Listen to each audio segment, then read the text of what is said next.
people, we've got to fight. Jean Petro, you see us. Oh, we've got to fight. Let's go fight. Oh, black people, we've got to fight. Zumbi, you see us. Oh, we've got to fight. Let's go fight. Oh, black people, we've got to fight. Yes, Sante, why you see us? Oh, we've got to fight. Let's go fight. Oh, black people, we've got to fight. Bookman, you see us. Oh, we've got to fight. Let's go fight. Oh,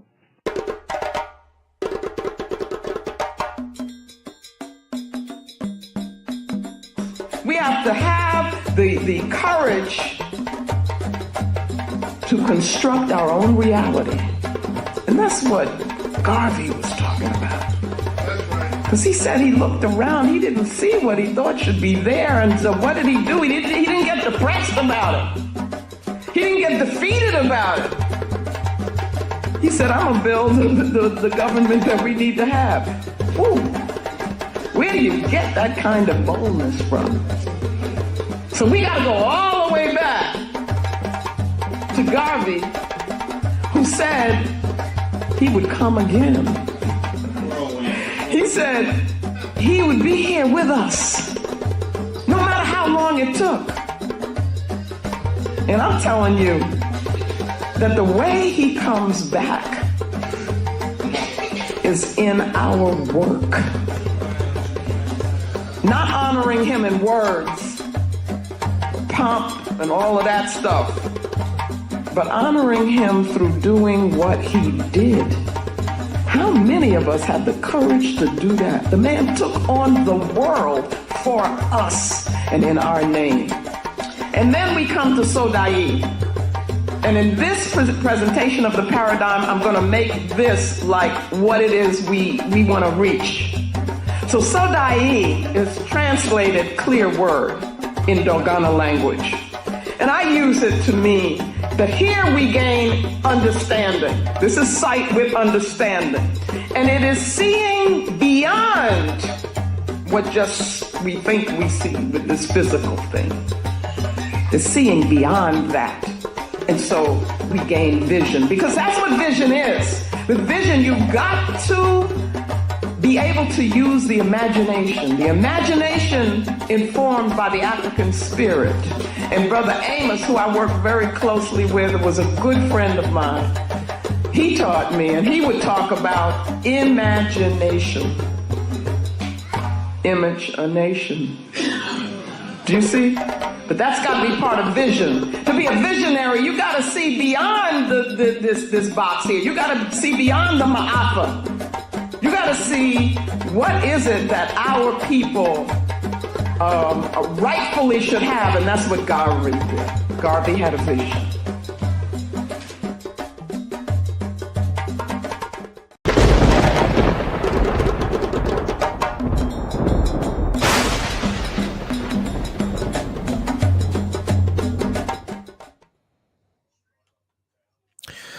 You know the origin of what is today called the Congolese crisis, which is actually only a continuation of the struggle between the forces of pressure and the forces of liberation. At the very outset of the Belgian aggression my government, the guarantor and representative of the sovereignty of the Congolese nation, decided to appeal to the United Nations. The UN has responded, and so has the free world. Belgium has been condemned. I went to New York to show world public opinion the moving forces of the Congolese drama. Upon our return from the United States, we replied to the invitation of the heads of the free African states who publicly adopted a definite position and unanimously extended to us their fraternal support. All of them, fighting for African unity, have said no to the strangulation of Africa. All of them immediately realized that the attempts of the imperialists to restore their rule threaten not only the independence of the Congo, but also the existence of all the independent states in Africa. They all realize that if Congo perishes, the whole of Africa will be plunged into the gloom of defeat and bondage. This is further striking proof of African unity. It is concrete testimony of the unity that we need in the face of imperialism's monstrous appetite. All statesmen are agreed that this reality is not debated but fought for, so that it may be defended. We have gathered here in order that we may defend Africa, our patrimony, in reply to the actions of the imperialist states, for whom Belgium is only an instrument. We must unite the resistance front of the free and fighting nations of Africa. We must oppose the enemies of freedom with a coalition of free men and women. Our common destiny is now being decided here in the Congo. Such are the words of our father, Papa Patrice Emery Lumumba, spoken in the month of August in the year 1960, brothers and sisters, at the All African People's Conference held in the Congo in that year. We are here in the name of Patrice Lumumba. We say unto thee, Tenda Mwadi, be thankful unto the Mother, Father, creative life force of the universe. Kudzai Muzimu Mokuro. We give praises unto our great ancestors. Abibi Tumi, Abibi Fahodi, African power and African liberation for all African peoples. I greet you in the beautiful Congo language. Mbote, Matondo, thank you for your presence here, brothers and sisters, as we engage in our topic today, the political economy of the Congo Crisis. Yes, indeed, the political economy of the Congo Crisis. We ask you, brothers and sisters, dutifully to hit up the like button as you come through. Let the people them and share the link, brothers and sisters. Share the link far and wide.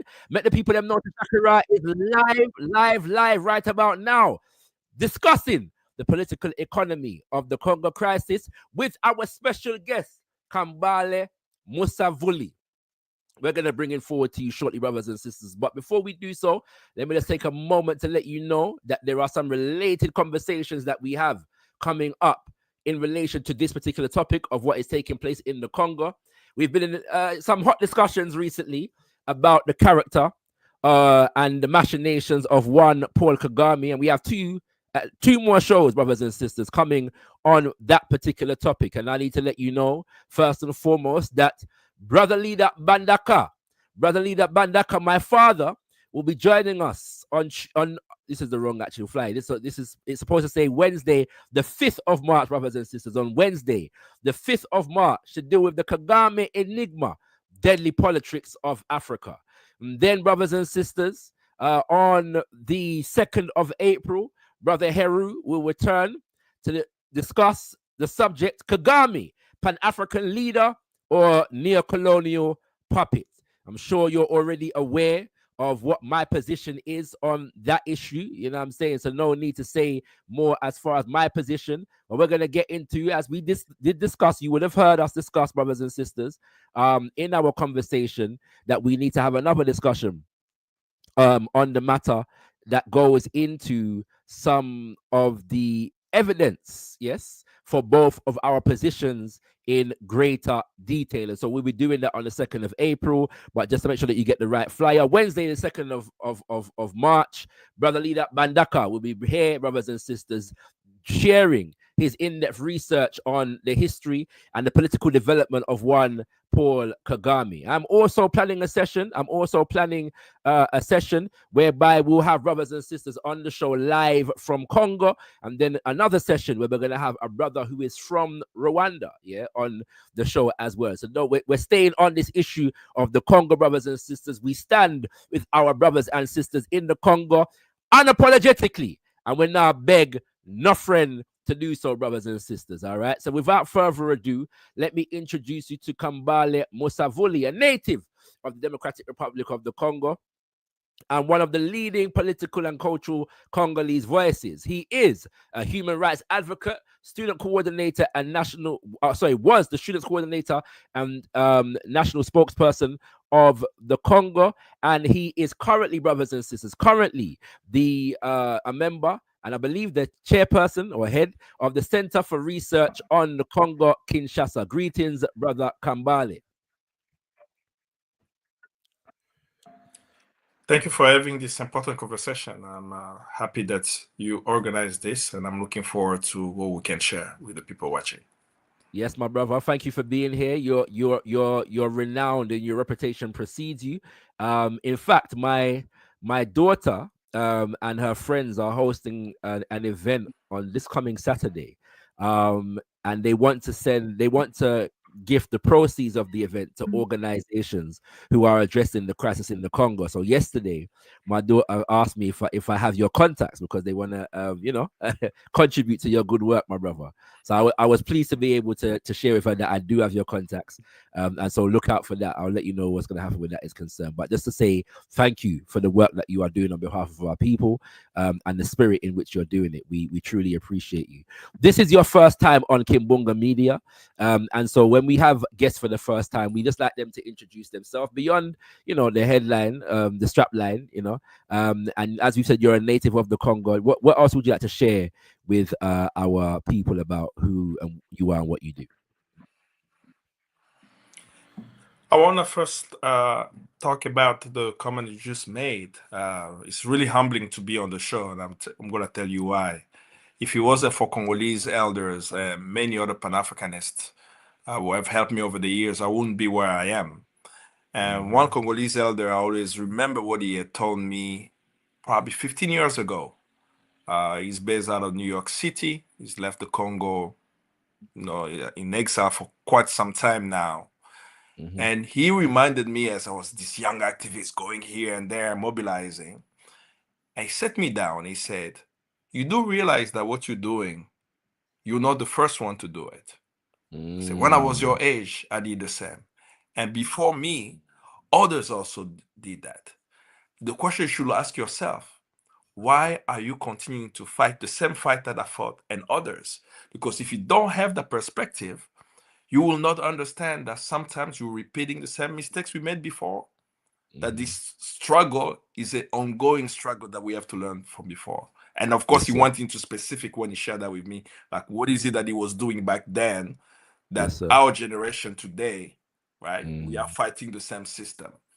The second one is the love and care of the Ghanaian people.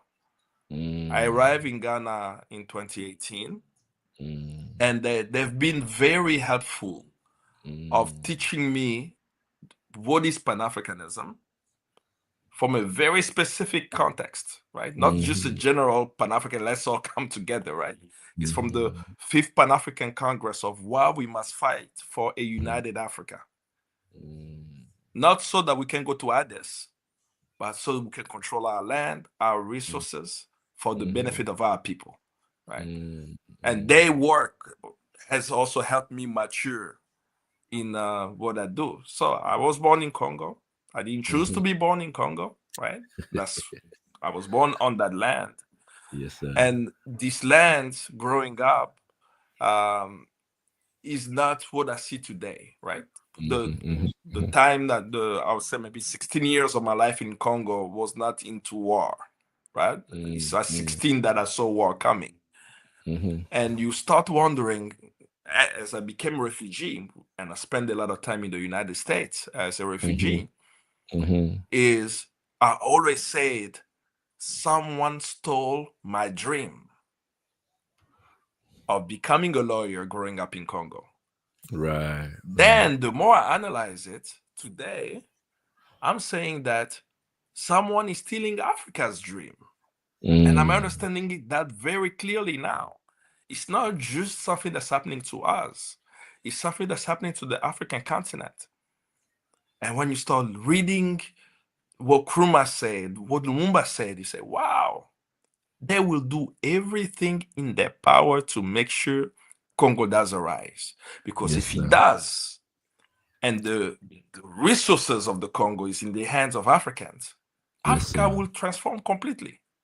Yes, sir. So that's what I can share. I don't know if it make any sense to anyone sharing that. I felt that it was very important to share that. No, that's beautiful, my brother. It gives us an insight into not just, like I said, I wanted to go beyond the strap line. It gives us an insight into your experience and your spirit. Yeah. It prompts me though, and I know we want to get into the topic, but it prompts me because you did share that you became a refugee. I don't know to what extent you're able to share the circumstances within which you became a refugee. Yes, I mean the war started in 1996. We lived through the first war, so we saw even how the so-called rebels came in and took over the capital city in 1997. I lived in Kinshasa then. I was born and raised there. My family is actually from the North Kivu province in the east. Okay. So after the first war ended, within a year, the so-called rebels, which were effectively the Rwandan and the Ugandan military, had a beef, if I may put it this way. They had a conflict with the new government of Laurent Désiré Kabila. And the conflict was very simple. They asked them to stop going to the mines and leave the country, right? Yes. And I'm simplifying it really, like that was the conflict. But within weeks of the decision of asking the Rwandan soldiers and Ugandan soldiers to leave, the second invasion started. It started around August 2nd. And my family, August 2nd, 1998. And my family was able to get out of the Congo on August 8th, 1998. And the rebels reached the capital city around August 10th. Like we left a couple of days before they were able to get closer to the city. The way we were able to get out of the country is thanks to people my father knew. It's kind of interesting, right? That the country that fueled the conflict, the United States of America, there were people in the United States of America who helped my family get out. Right? So you have the American people and you have the American government, right? The American government supporting the invasions of the Congo, but then people that my father knew, they reached out to them. My family's in danger, and they help us get out of the country in 1998, and then spend most of my time from 98 to about 2010 in the United States with great and amazing people in different cities organizing and learning from their experience also in the US. Okay, interesting. Thank you for that background, my brother. This is just important for brothers and sisters to get a feel of who you are. And I know you said that you are a refugee. But do you get to visit Congo? And how often do you get to visit, if you do get to visit? I don't go enough. I think the first time I went back to the Congo from 1998, when I left, the first time I went back was 2020. So from 1998 to 2020, I couldn't go back. One of the reasons why I also couldn't go back is that under the Kabila regime, because of the activist Sorry, work that I did, this is Joseph Kabila, not Laurent Kabila. Just to be clear, this is Joseph Kabila. Yes. Under the Joseph Kabila regime, I could not fly back. We organized with quite a few youth leaders. I knew already I was on the list somewhere, so I couldn't just go back. When there was a change of government in 2020, I actually went for the first time after close to, what was that, almost 20 years, right? I went back, unfortunately, because there was a funeral of my mother-in-law. So I went back for that. And then in 2022, I was also in DRC a few times. But since 2022, even because also I'm critical of the current regime, I can just go back whenever I want. So it's like I don't pick side. I just pick what I believe is true to share. Yes, sir. Yes, sir. Thank you, my brother, and we'll get to the Congolese government in a second, yeah. But I want to big up the brothers and sisters who are tuned in, locked on, and because of time, I'm not going to go through all your names, but we love you, and thank you for being here, including the silent viewers, silent listeners. Once again, do share the link, yeah. As you can already hear, this is going to be a serious conversation, and so we are having this conversation, my brother, because there are a lot of questions that people ask about the crisis in the Congo. And there's a lot of news, and sometimes it's information overload. So I thought it would be good to do a show where we're just breaking down, once, as the title says, the political economy of the Congo crisis. Who's involved, what their interests are in a very basic way, and hopefully present our brothers and sisters with pointers that they can use to go forward and do their own research. Yeah. And I want to emphasize that point. However much information you get from the show, brothers and sisters, you will always have to supplement it with your own research. Yeah, go in, yeah, and study the thing. All right, and trust me, when it comes to neocolonialism and imperialism, you can go a long way just by studying Congo alone. In terms of understanding the dynamics of Western imperialism. But in relation to this crisis, my brother, there are various actors involved, and I want to begin with what I consider to be the chief benefactors of this particular crisis, who have been the chief benefactors since well, from before this point really, but let's just start with the Berlin Conference in 1884 1885, during which the borders that we currently refer to as Congo were actually drawn in the first place through King Leopold. And we often call the name King Leopold but forget the fact that British and American and Belgian and other European governments and corporations were heavily invested in Leopold's run Congo. What's it? JP Morgan, for example, big international bank, had a significant amount of investment in the Congo under King Leopold, through to under Belgian control, through the assassination of Patrice Lumumba. The people that have benefited the most from all of this, yet up until today, are Western governments, in my estimation, and related corporations, Western corporations. And so it makes sense to begin there. Yeah. And so if you could just I'll ask you a broad question, then we'll get into some specifics. But what role do Western governments and corporations have to play in the Congo crisis? I mean, they play a very direct role. And you started by speaking about the Berlin Conference. I think many people have not read the Act of Berlin, right? So when you open the Act of Berlin and you actually read who signed the Act of Berlin, you will notice actually the United States was a signatory to the Act of Berlin, right? So when one will say, well, the US doesn't have a colony, so what did they sign, right? If you didn't get a piece of the pie, why are you one of the signatory? So what we do know is that in the so-called Berlin Conference, there was a big fight during the carving up of the African continent. It was to find out, what are we going to do with this big land that all Western powers wanted? France wanted the Congo. Germany wanted the Congo. And all the other nations who were the colonial powers, they all wanted it. But in the conference, the trick was to use U.S. lobbyists. We hear about them today, right? The Harris Sanford. Harris Sanford was a former U.S. ambassador in Belgium on behalf of Abraham Lincoln. He was the one who facilitated the sale of weapons to the so-called U.S. Union during the so-called Civil War. And he was the lobbyist of King Leopold.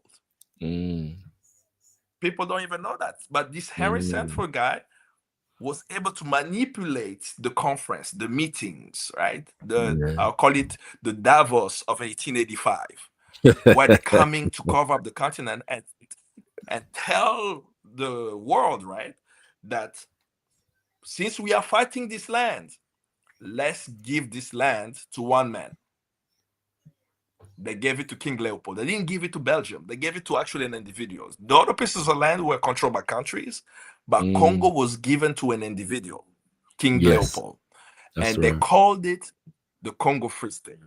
In the process of calling it the Congo Free State, it's not because the people were free, but it was a land where any of these nations could get access to the minerals of the Congo for free, no taxation, no regard to the local population. Right? The free market. You could get the rubber, you could get the ivory. Exactly. So whenever now you see the corporations that benefited, like the railroad company, the Rothschild family that invested in the railroads, who's the other one that still have family? The Rockefellers. They also invested in the construction there, and so on. And even the Belgian families. The company today is called Umicore. Back in the 1885, all the way to Lumumba, it was called Union Minière du Haut-Katanga. Involved even in the killing of Patrice Lumumba. Yes, sir. But they were there already in 1885. All these companies were able to benefit. So when you look at that configuration around the late 1800s, and you think about today, people now get confused because you hear names being thrown out there, right? You wonder countries involved. It's the same configuration. People are being killed just like in the late 1800s. Resources are still being pilfered with total disregard to the land, to the environment, and to the people, while giving a narrative of what is causing the death. King Leopold's narrative, for people who followed it, was what? That the reason why he's in the Congo is to save the Congolese from the Arab slave trade. There was a narrative, right? And even in that narrative of saving the Congolese from the slave trade, he also added, I'm not killing the Congolese. They're killing themselves. They're dying for malaria. They're dying for disease. I have nothing to do. Fast forward to 2025. The same thing is happening. A narrative is being presented about what is actually happening in the Congo while people are still dying. All right, good thanks for that foundation, my brother. So we know about Union Minière and their involvement with the assassination of Papa Patrice Lumumba. We know that the American government, along with the French and the Belgians, installed and supported and backed Joseph Mobutu for the better part of 32 years, brothers and sisters, up until the 1990s, 1997 to be specific.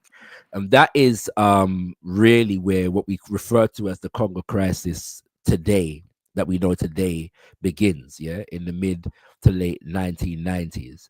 And so what do we know about the role of Western governments and corporations from that time? Let's talk about the late 90s, early 2000s. What was America doing? What was Britain doing? What was the European Union involved in the Congo during that period?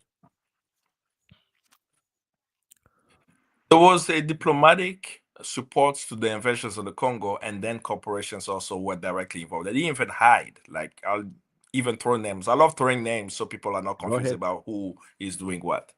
Yes, Jean Raymond Bull, who financed Bill Clinton's campaign in Arkansas, right? Yes, sir. Gave his private jet to the AFDL rebel group Mm-hmm. and flew investors to the Mm-hmm. Congo, right? Mm-hmm. So what's the context? Sorry, my brother. For people 1996, that the don't war know, started. sorry, bro.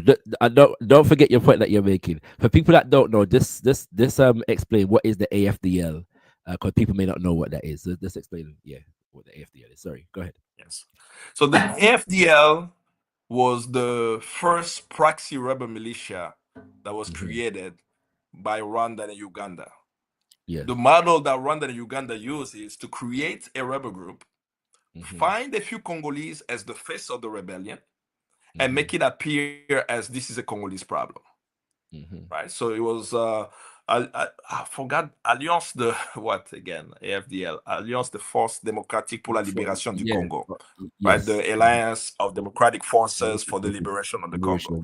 Nothing was democratic about the process, and they did not liberate the Congo. Right? Yes. Mm-hmm.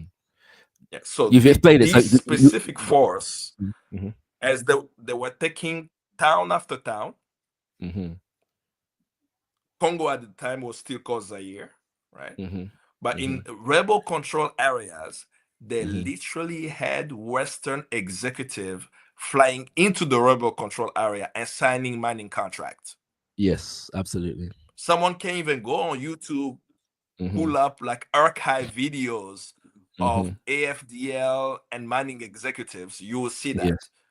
And one of the people who facilitated that was an American. It's actually, I think, he's from Mauritius origin with U.S. citizenship. He financed the Bill Clinton campaign to become governor and also his presidency. He gave his private jet to the rebels, and they were flying in mining executives to sign. So we will talk about what AFDL is doing, how they're killing on the ground and everything else, but we'll forget that you had mining corporations flying in, operating directly with the rebels, and no one up until today have held him accountable.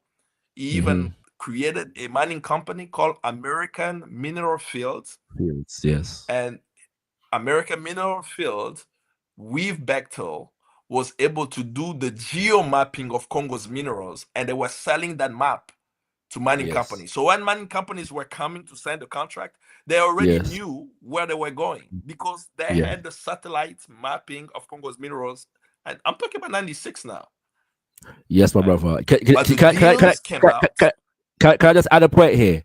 I'm made to understand that they actually finance NASA to do the mapping. Yeah, NASA that does space exploration on behalf of the American government. They fight this company, American Mineral Fields, gave money to NASA, yes, to map the Congo and the resources of the Congo, and they sold that information to other Western corporations. This is very, very important. Go ahead, my brother. Sorry, not to interrupt you. Go ahead.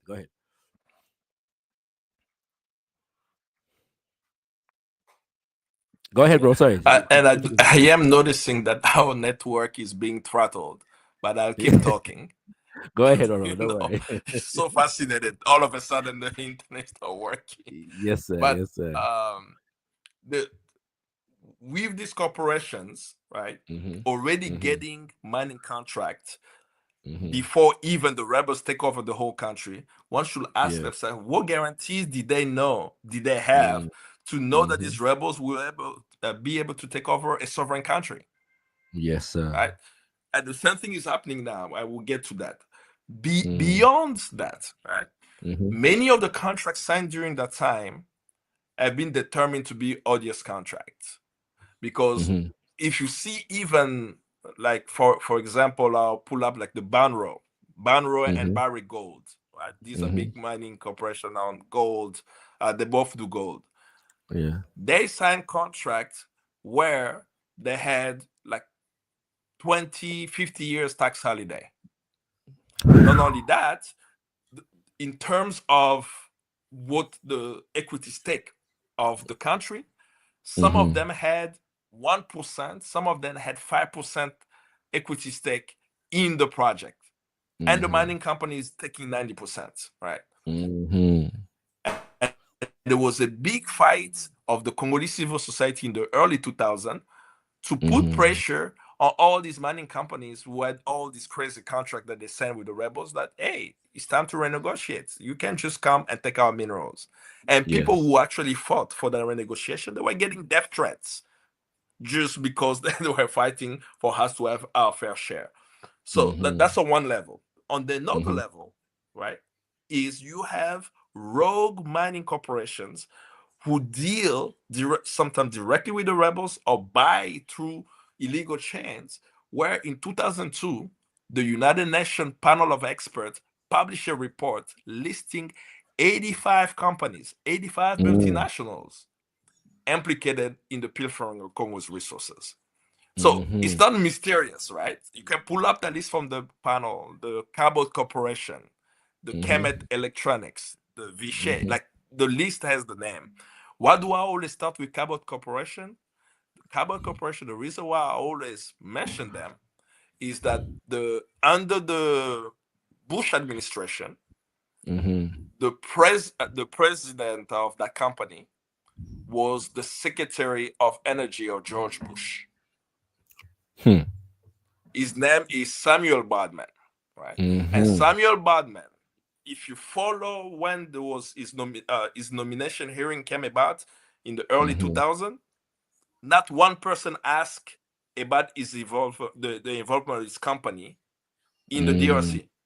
And Cabot Corporation is based out of Boston, Massachusetts. Yes. And I found that through our advocacy work when I was with Friends of the Congo, that he actually has a building at Cornell University named after him. So he took some money. There is a Bodman building at the Cornell University, and the students were organizing during Congo Week a few years back there, right? So that's another element. The third element in terms of even corporations is that they have made Rwanda a hub where they present it, right, as a place to do business, right? That is easy to do business, and they are operating from Rwanda while actually taking Congo's resources. Right? And from the time of the war to now, documentations of the companies and individuals who are pilfering Congo's resources have been put in these documents, but actions to hold them accountable for the past 30 years has been hard.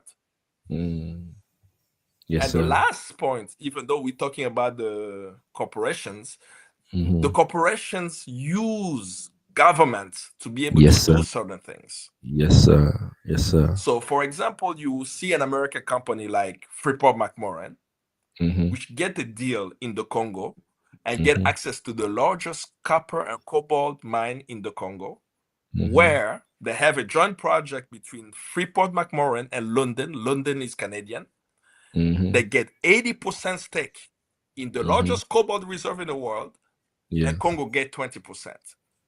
And the financing of that project comes from the World Bank, the International Finance Corporation. Right. Yeah. But sorry, just pause for a second. I want people to be clear about what that is. Yeah. So the World Bank is the international institution that governs that governs what, along with the IMF, the financial economy of the world. Yeah. And through structural adjustment programs, they have an impact upon the policies of many countries, in particular African countries. Yeah. Now, I'm made to understand that the World Bank actually wrote the mining laws as it relates to Congo. Is how to what extent is that the truth? Not just the mining laws and the forestry laws. Right. They actually wrote it. The new, and of course, the current one has been modified a lot because there is also, in the contradiction of even the Congolese government and the Congolese state institutions, there are people within the system who have been fighting to change some of the things. But the mining laws and the forestry laws of the Congo were written by consultants of the World Bank and were presented to the Congolese government, and they took it. And they implemented it. Now, but then now, so I want people to be clear about what's happening here. When you mentioned the International Finance Corporation, how are they related to the World Bank? What's their relationship to the World Bank? It's the finance branch of the World Bank where Right. it finances corporations, right? It's Right. like I wouldn't even compare it to BRICS, but Yes. they get easy access to capital, right? Right. So Right. on one end, they get an audience deal. Yes. Then they get money from the International Finance Corporation where they can now compete much easily against anybody else because they have that backing. Absolutely. And later, they sell the mine for $2 billion. Mhm. They just sold that mine for $2 billion, I think a couple of years ago. And most people do not know the person who facilitated the sale of that mine was Joe Biden's son, Hunter Biden. Right? Hunter Biden, the son of the president, involved in what's happening in the Ukraine, was involved in the sale of the largest cobalt mine for $2 billion. And guess who they sold it to? To a Chinese company called China Molybdenum. Yes. And then they're gonna come back and criticize China when they're the one that they sold that mine to the Chinese, made $2 billion from it when they had it a penny on the dollar. But people, I want you to understand what's happening here. So the World Bank writes Congo's mining and forestry laws. Then the International Finance Corporation, which is effectively a satellite of the World Bank, invest in corporations to take advantage of the laws that the World Bank wrote. Yeah, that is what is taking place in this scenario. This is the infrastructure of neocolonialism as we know it in today's world. That is what is taking place, and that is what our brother is sharing with us. Continue, my brother. Sorry, I don't want to interrupt you. I want to make sure. I'm just making sure that the audience is following the conversation. But go ahead. Exactly, and the government level that goes also beyond the corporation is to see how the U.S. government, particularly, I'm going very hard because the U.S. government has been much more closer than even the UK government in what's happening, even though the UK is also there, that they play cover for the corporations. With all these reports on American companies, not one has ever been sanctioned by the United States. They have not held the companies accountable. The OECD office has said, here are companies exploiting the Congolese, either environmental, labor issues, or just contract. Nothing has happened. The UN says, here are the list of the companies, 85 of them. Deal with it. Nothing takes place. We have the videos of the executives who flew on Jean-Raymond Boull's plane in a rebel control area signing contract. Nothing has ever happened to them, right? That you now hear, there are some traction now at the Justice Department holding an Israeli businessman accountable by sanctioning them and getting some, finding a mining company called Glencore. But they found them guilty. They have to pay millions of dollars of fines, maybe 300 millions, if I'm not mistaken. I know it's in hundreds of millions, but that money of the fine is not even going to the Congolese people. It's going to the investors. So in the end, the West is still benefiting, and the Congolese have madness. are not able to get anything from it. Yeah, this is serious. Yeah, and so I hope people are following this. Our brother is presenting extremely important information. And we've got a few things to get through. So let me move on now to the European Union, because they're particularly important in relation to this recent upheaval based upon deals that they recently signed with Tshisekedi's government in the Congo. What's the European Union's role in all of this?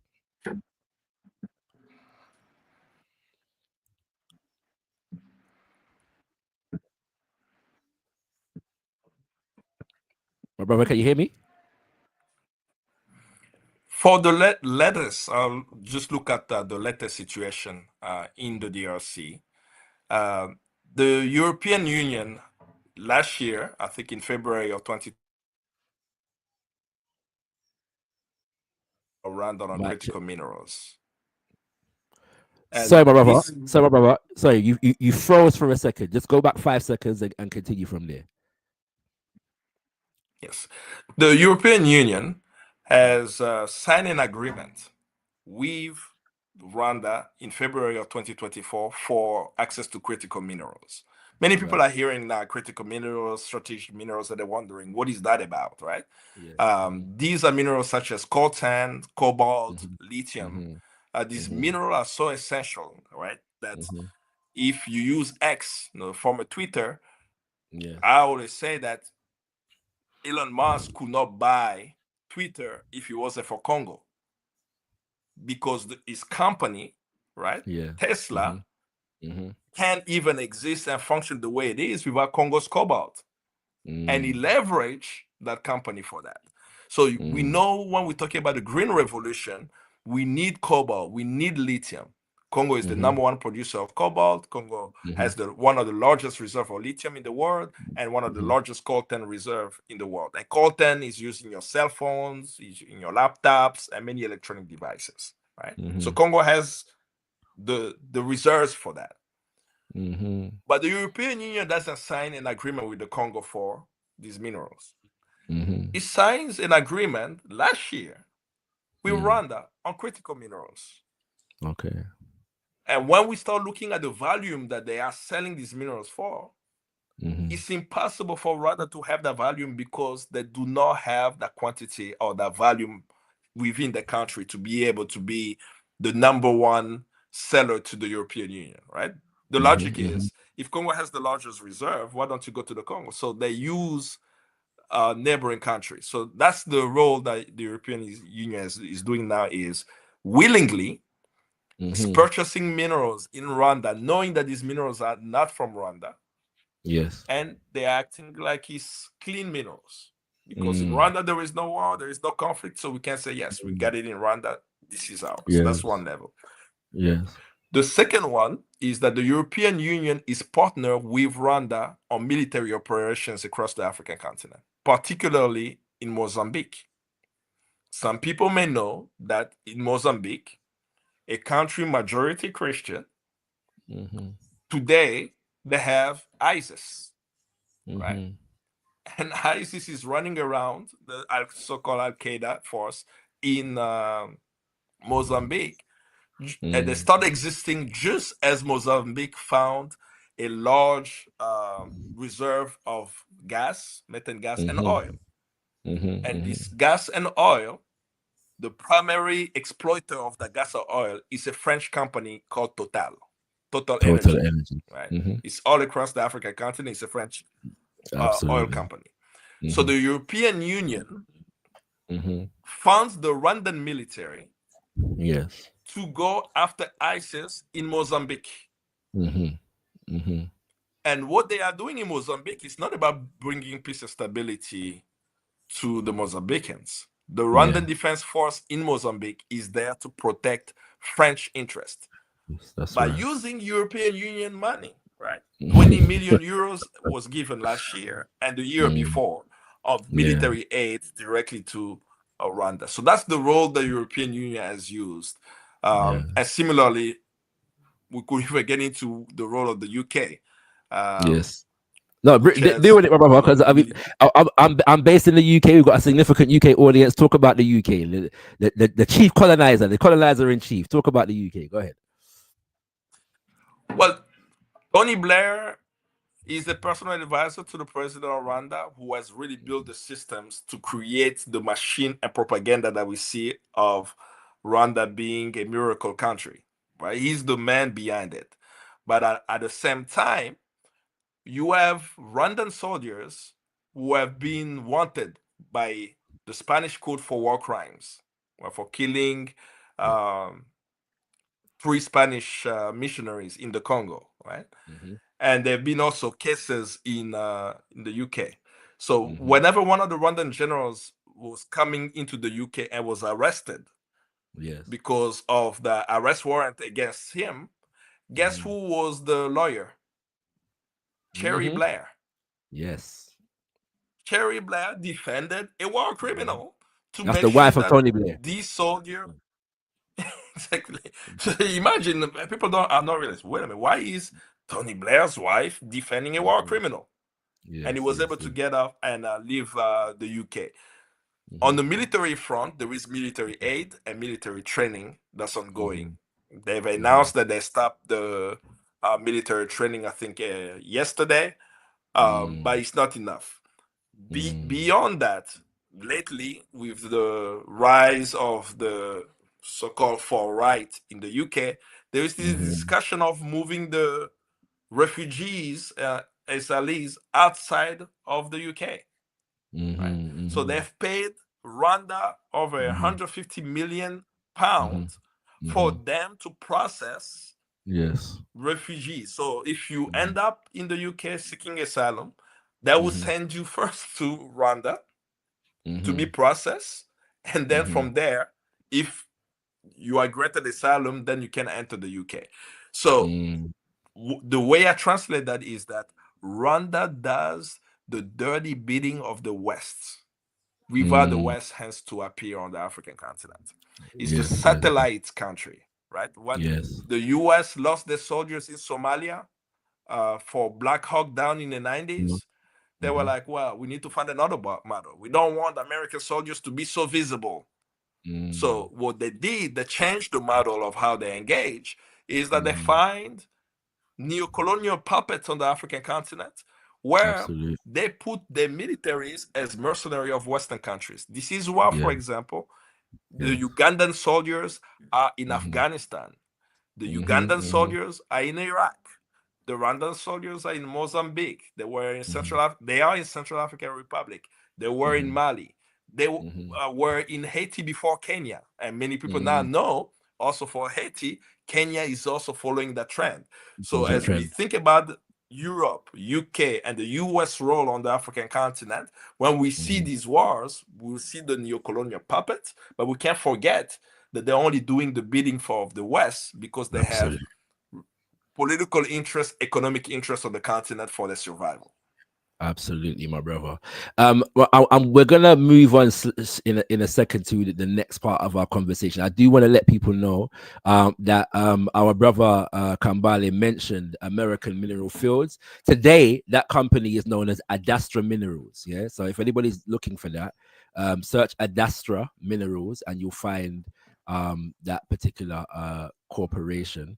And there's another corporation called Nicanor, Nicanor PLC, that in fact, my brother, I wasn't going to go into this kind of time, but just give a brief explanation of Nicanor and who they are, what their interest is in the Congo.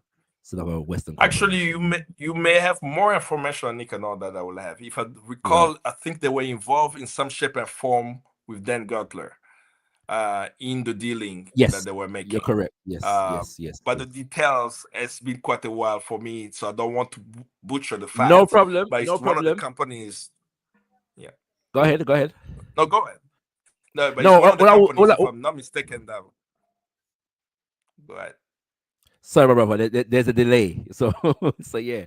No, all I was gonna say is for brothers and sisters to search for Nicanor PLC. Yes, Nicanor is NIKANOR, and the name's Benny Steinmetz. Yeah, Benny BENY Steinmetz is STEINMETZ.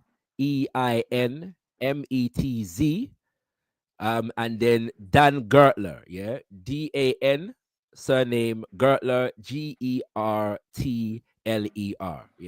Just do your own research on that particular corporation and their involvement.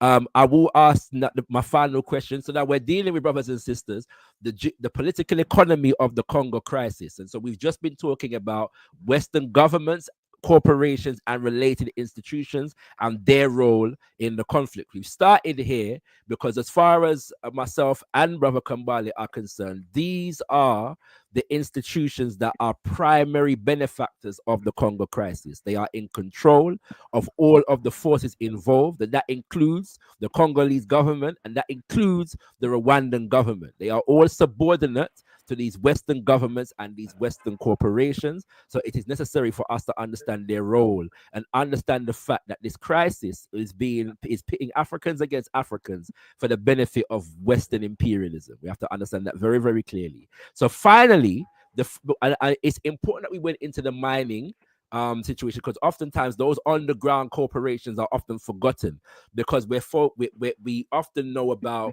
the Apple and the Tesla and the Microsoft and the so on and so forth, yeah. But it is also important for us to understand that dynamic. So what can you share with us, my brother, about what we interact with every day in terms of our technology? How are all these front facing corporations like Apple and Microsoft and Tesla involved?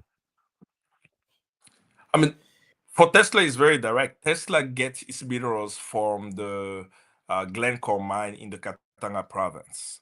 And the Glencore mine in the Katanga province is a odious deal that Glencore made with the Israeli businessman Dan Gertler. And from that deal, Dan Gertler gets 3% royalty on it, which is equivalent to $250,000 a day. Not a month, not a year. Every day he gets $250,000 of royalty from the sale of the minerals from that mine, right? So we know the mine, we know which company got the deal, we know that the deal that they have is an odious deal that has to be renegotiated. We also know that as it relates to this deal, Glencore was found guilty for bribing Congolese officials, and they had to pay a fine for it. Right. And we also know, because of this deal, the U.S. Treasury Department has sanctioned this Israeli businessman for that deal. Right. So Glencore sells its cobalt directly to Tesla. So there is not a Tesla vehicle that does not have Congo's cobalt in it, unless they're telling me that they're not taking the cobalt from Glencore, which is not the case. Glencore has a direct deal. So for Tesla, it's very direct. For Apple, it's similarly direct, but you have to understand how the supply chain is, right? Apple is not buying the minerals directly in Congo. They are 5 steps down the supply chain. So it's easy for them to say, we didn't get this from Congo because they got it from different smelters that went through different hands. So according to the UN group of experts, right? What is happening is that, I'll use coltan, for example, the coltan from the Congo that ends up in an Apple device. We have many mines, but I'll use Rubaya mine. The Rubaya mine, which is controlled by a rebel group called M23, generates its coltan, right? And this coltan goes into Rwanda illegally. Right, the M23 controlled this mine, and they've created a trade. The December report shows how they are doing that. The M23, not just on the digging of the minerals, makes $800,000 a month in taxing people who are mining. They're enslaving people in these mines, and they're making $800,000 a month just on taxation. When these minerals come into Rwanda, Rwanda has created mines, right? It is true that in Rwanda, there are some mines that have the minerals, right? But the volume that they sell is not matching the volume they actually have. Right? They cannot be the number one exporter of coltan when the soil does not have that volume. So what happened is that Congo's minerals are brought into the Rwandan mines, and they mix it and sell it as Rwanda minerals. Not because I said it, but it's the UN group of experts with the evidence of how they are actually mixing Congo's minerals with what they have. So when corporations such as Apple, such as Samsung, all of them are buying these minerals for the electronic device.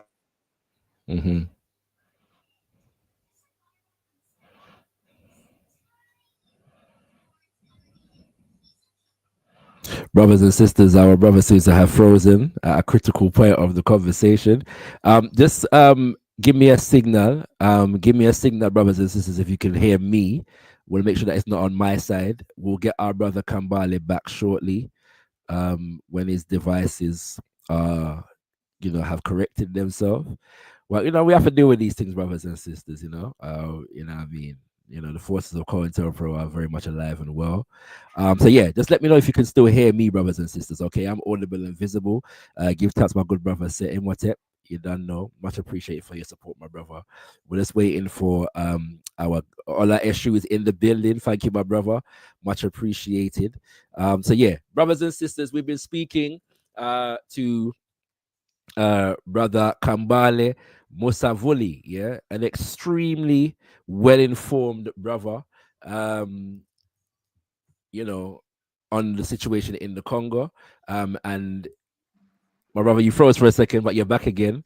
So yeah, you were at the point whereby you were explaining, you were just getting to the end of explaining how these corporations facilitate the industry and the flow of the minerals through Rwanda, and then they purchase it from Rwanda. So that's where you were at. Go ahead. Yes, so they are willingly taking the minerals from Rwanda and pretending to say that it's not in the Congo. So it's easy to do that because Rwanda has built the processes that allows for that. Yes, yeah. So that's how you can hold them. But I want to step back a little, specifically around. Hey, brothers and sisters, you know, there are forces working against I and I, right? You know, and we have to expect that. You know, we have to expect that. So don't worry about nothing. Let me just re-inform you, brothers and sisters, that because of the debates around our conversations on Congo. See, when I say that the Congolese government is neo-colonial, nobody questions me. When I say that the Kenya government is neo-colonial, nobody questions me. When I say that the Sudanese government, is neo-colonial, nobody questions me. When I say that the Haiti government is neo-colonial, nobody questions me. When I say the Rwanda government is neo-colonial, I get a whole heap of questions and a mass of pro-Kagame propagandists flooding my social media. So we're going to be having more conversations around that in a second. But our brother is back. My brother, looks like you changed your device, my brother. I mean, it's quite amazing, right? Yes. Have to be humble about it and say. But the most important thing about the point I wanted to make after that is, as we're thinking about the Congo, and in the beginning we started talking about the corporation, we went to think about the Berlin conference, and now we're talking about Apple and Tesla. People may disconnect and be confused about really what's happening, right? And I always like to present like the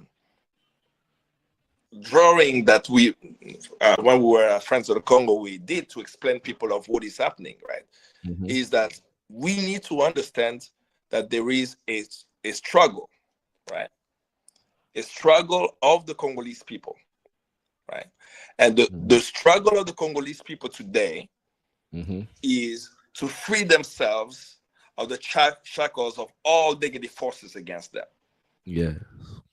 Because I was reading the comment quickly and I'm noticing the debate already. I'm saying people are not understanding that the people of the Congo are fighting multiple forces. When we start thinking about South Africa, everybody knew the negative force to fight is the apartheid regime. So we mobilized to stop the apartheid regime. So imagine now South Africans have to fight more than just the apartheid regime. That's what's happening to the Congolese, right? They think about them at the center. And then on this side, you have the local elites that you have to deal with, the Congolese government. So you are fighting the Telema movement to stop them. When you're about to win, then you have neighboring countries that decide to invade your country. And now you're like, okay, well, I know I'm dealing with the Congolese government, but these invaders, I know who they are. The M23, it's not us. Let's go and fight them. While I'm fighting them, I'm noticing that corporations are signing odious deals. Then it's okay. Let's go and be united with the mine workers right in the Congolese who are fighting to have the most basic rights. They don't have to die to dig the cobalt. As I'm trying to help them, the World Bank and IMF is pushing policies for us to be indebted, for us to bring in Western corporations there. So now I'm paying attention now to the World Bank and IMF trying to stop them. While that's happening, foreign countries such as the United States and the United Kingdom are affecting our foreign policy, are affecting our economy. We saw the New York Times that the Congolese president is giving away our critical minerals to the US for peace, which is crazy, right? So you see all these forces. The people of the Congo are fighting to free themselves. And we in the global world have to understand it and say, I am in the UK. I'm going to put pressure on the UK government and any force outside to give the Congolese a chance to transform the government. Absolutely. Somebody is in another country, I say, I will hold the corporations accountable for looting Congo's minerals. So when we're putting pressure on all these forces, as Kwame Nkrumah clearly laid it out, he knew that Congo's problems cannot be solved only internally. In Challenge of the Congo, he says that Congo's problem is both internal and external. If it was only internal, Congo would have been free a long time ago. Absolutely. Right? They assassinated Lumumba from a decision that happened in Washington, D.C. Absolutely. Absolutely. My brother, let us go forward in our conversation, because the next stage of our conversation now is to actually deal with the role of the Congolese government, in the crisis. And I have said a number of times on this platform that for the most part, the Congolese government have been stooges and puppets of Western governments and corporations, and have betrayed the Congolese people, the people of the Congo. Do you agree with that assessment, first and foremost? Absolutely. I mean, when we started, I said that because of my I don't want to follow the propaganda. I also challenge them, right? Can't easily just move there, but that's beyond even what I may do. Is to understand the government of today, who they are, right? So if somebody today is following the Congo, and here the M23 is taking over, Rwanda soldiers are in the Congo, the first instant is, well, what is the Congolese government doing? But we Congolese are saying, we didn't choose these people, right? Congolese actually fought for a democratic elections. And there was a scam that happened in 2018, right? So let's move now to the Telema to understand the Congolese government of today, for people to see why Congolese are saying that this government doesn't represent them. Asking them what the Congolese government is doing is the same thing that we are asking them. What is it that you are doing? But we know that they lack legitimacy. The reason why they lack legitimacy is that for the 2018 presidential election, the Congolese people did not vote for Tshisekedi.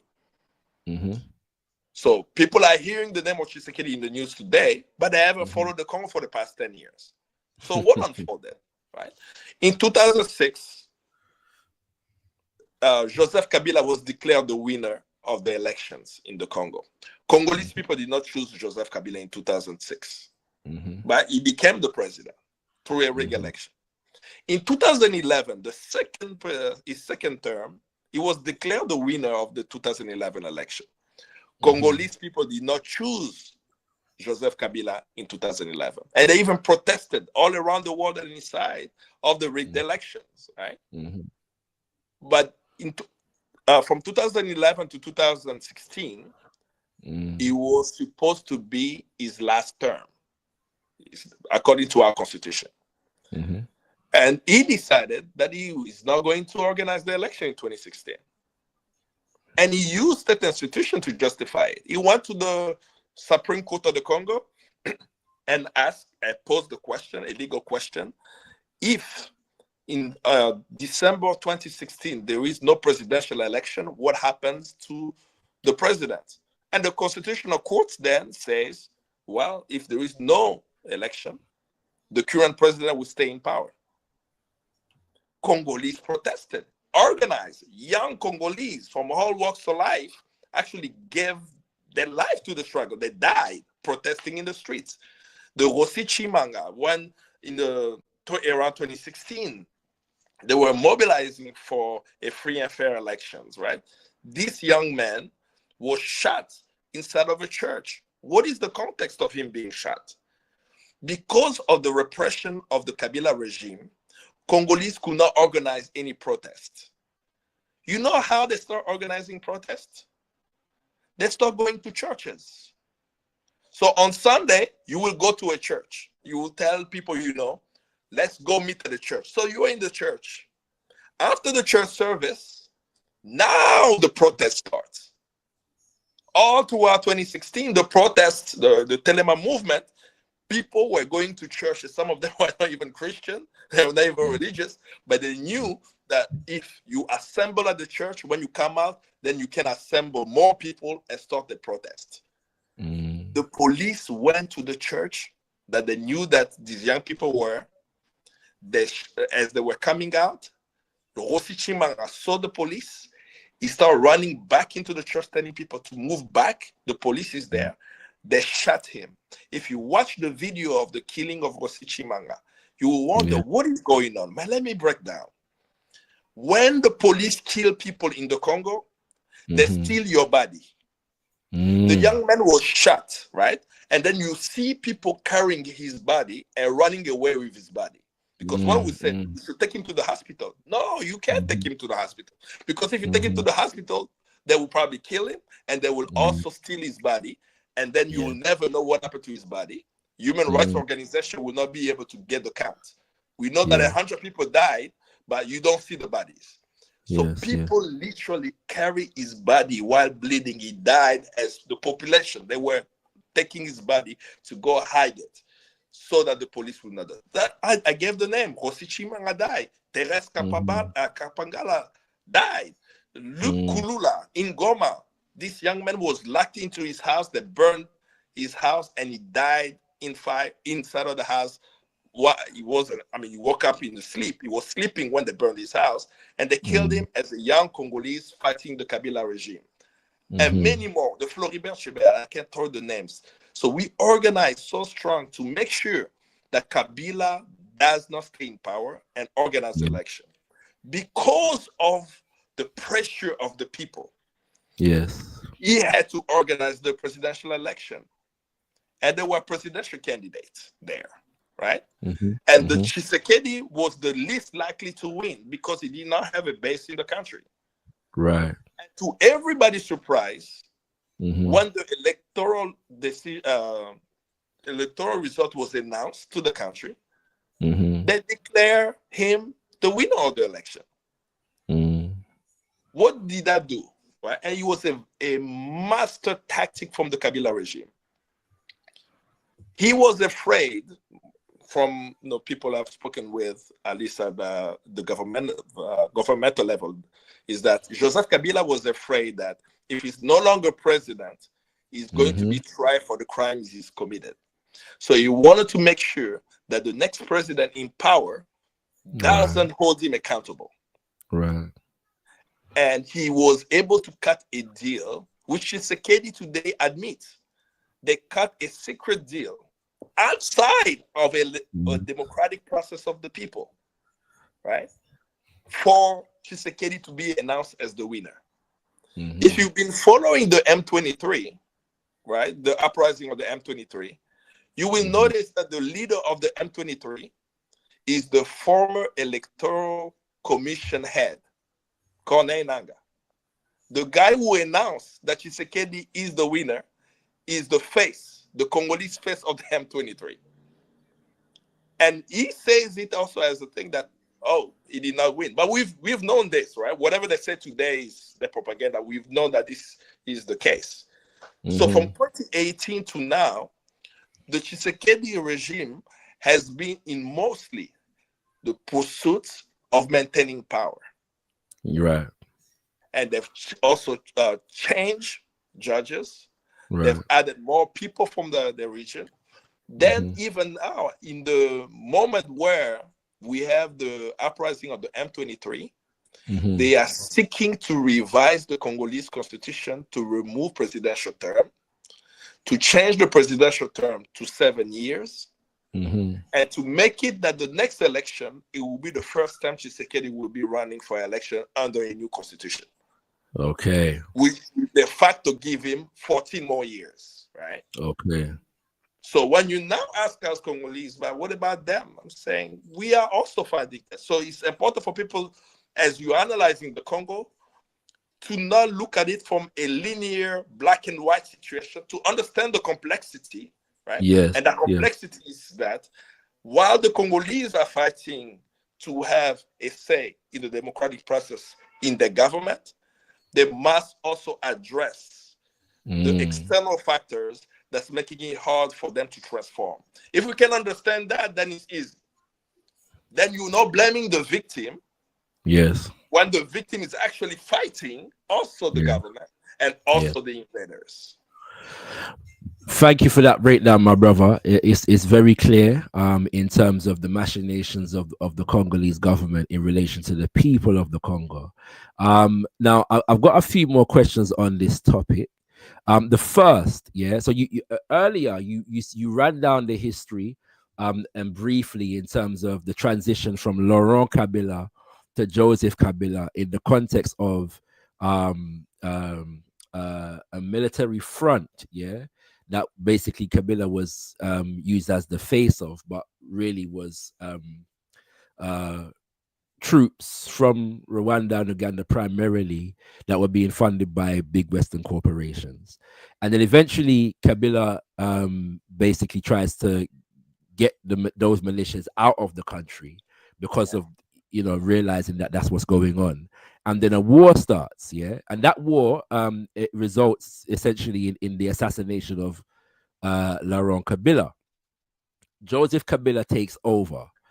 What role does Joseph Kabila play specifically in the resource, the facilitating the resource extraction from the Congo? One has to look at first the history of Joseph Kabila. One, he is a former aide to James Kabarebe.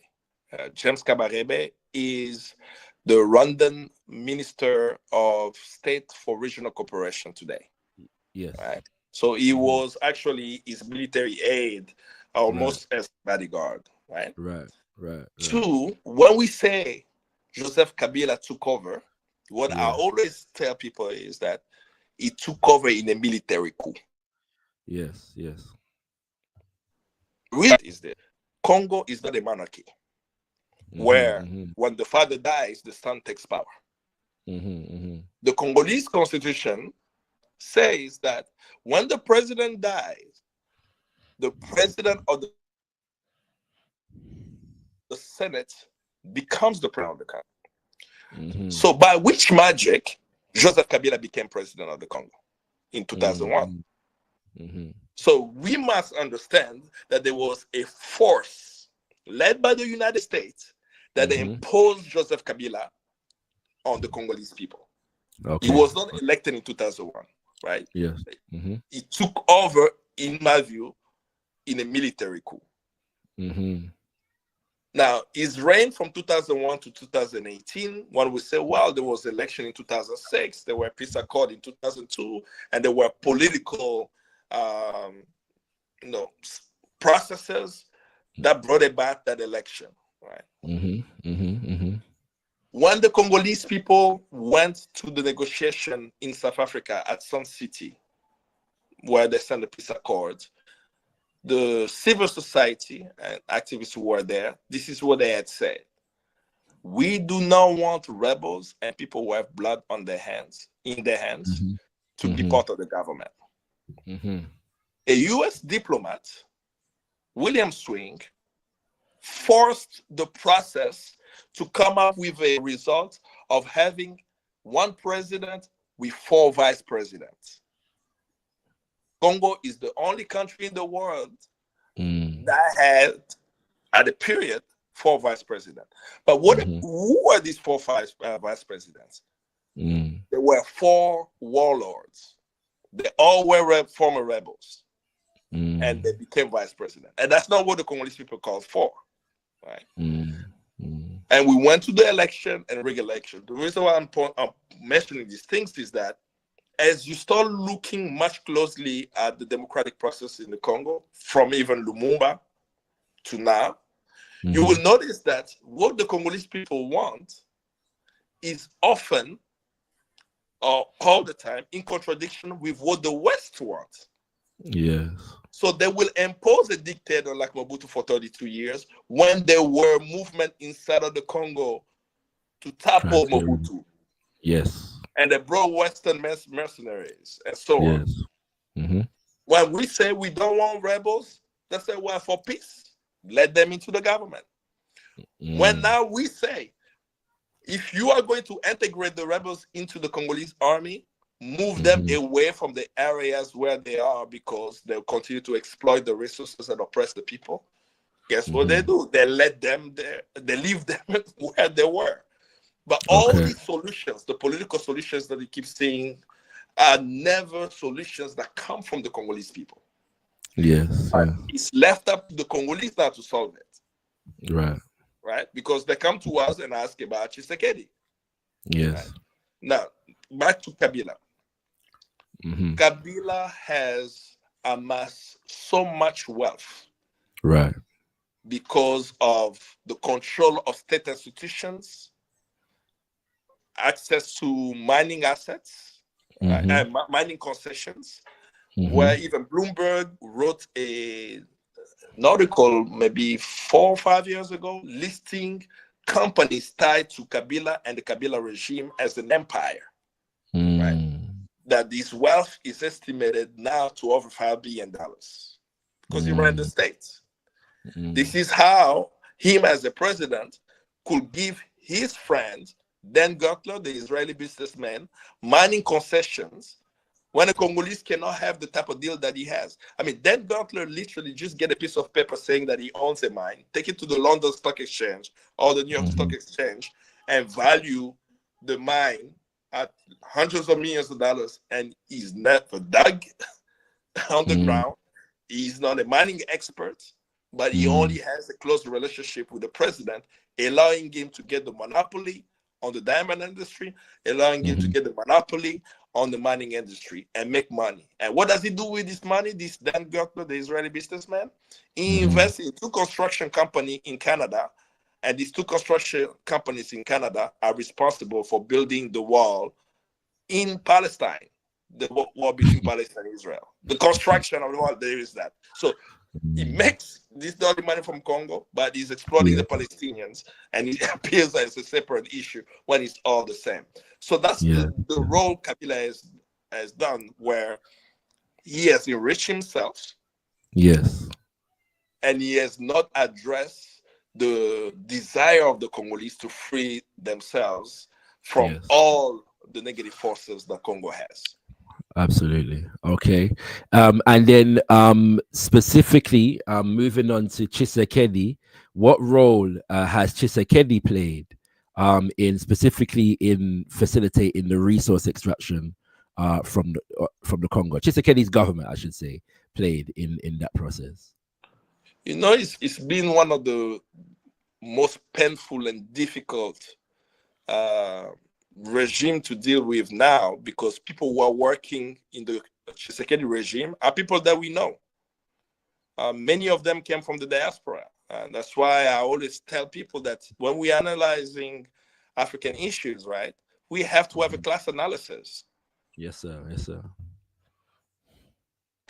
We not really understand what is going on. So, for example, we just say we are the diaspora, right? But in the diaspora, there is the diaspora elite and the working people also, right? So many people who were tied to his family and others have gone back to DRC. They've gotten deals. His own son, with no experience in mining, leads the one of the biggest mining projects in Congo. It's the China-Congo project that they call Sycomin. He's on the board with no experience in mining. He's there.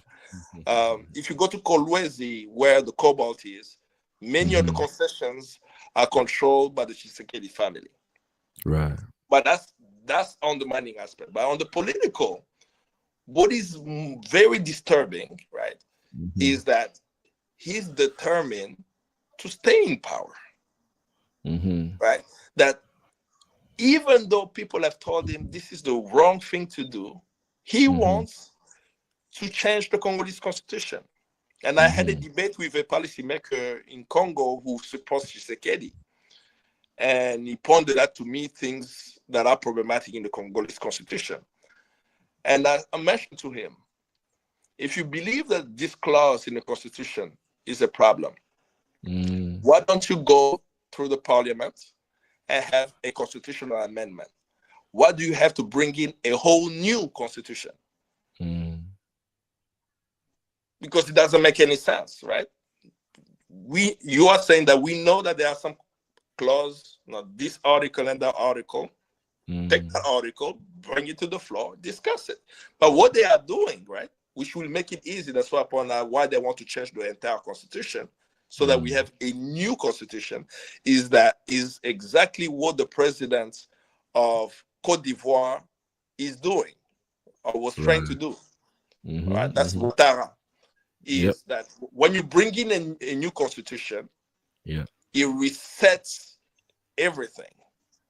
Even Macky Sall tried to do that. Macky Sall of Senegal, right? He brought in a new constitution, then he wanted to be candidate again after 2 terms.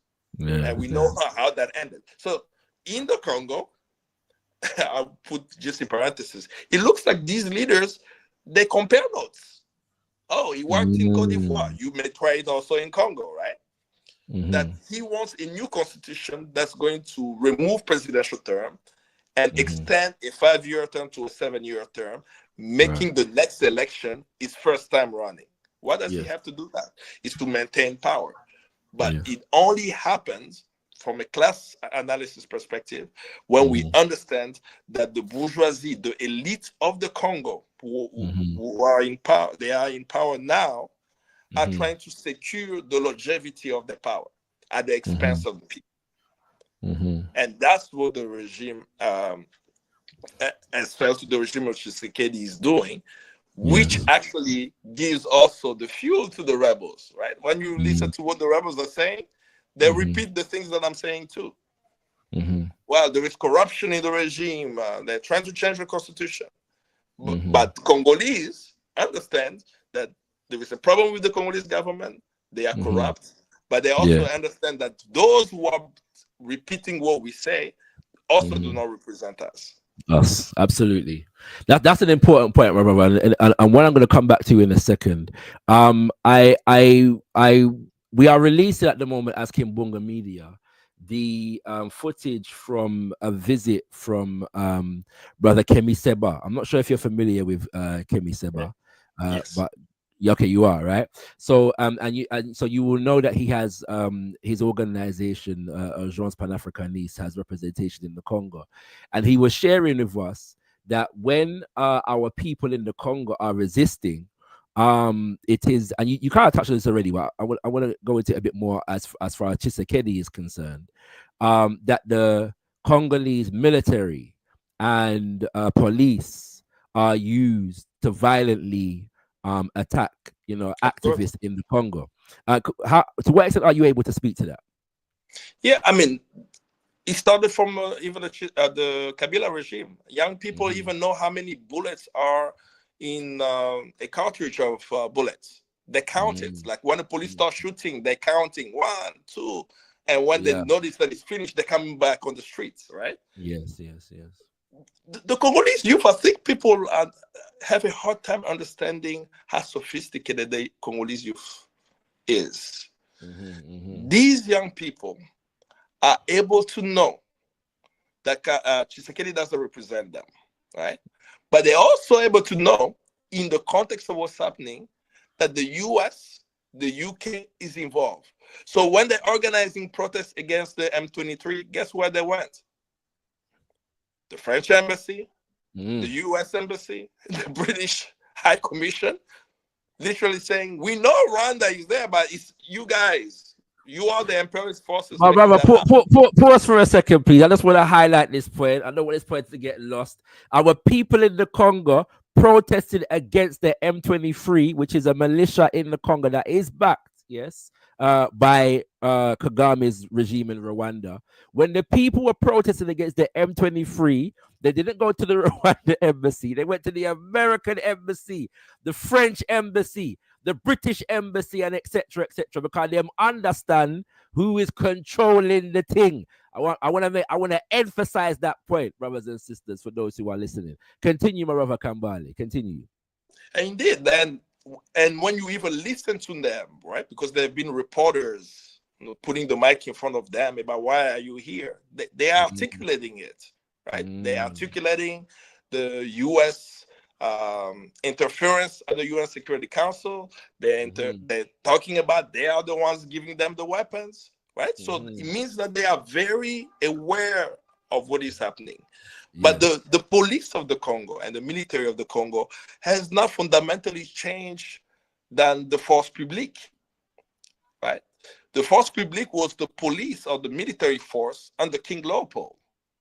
When we're thinking about the military force around King Leopold, was King Leopold killing every single Congolese? No. But he was able to create a military force under an occupation where the soldiers will act and behave through the colonial oppression in a way that benefited the colonial system. Right. And they were uprising here and there, but it's to understand the role of the force publique, right? The military of the Congo from the 1885 to present, right, has always served the interests of the elite.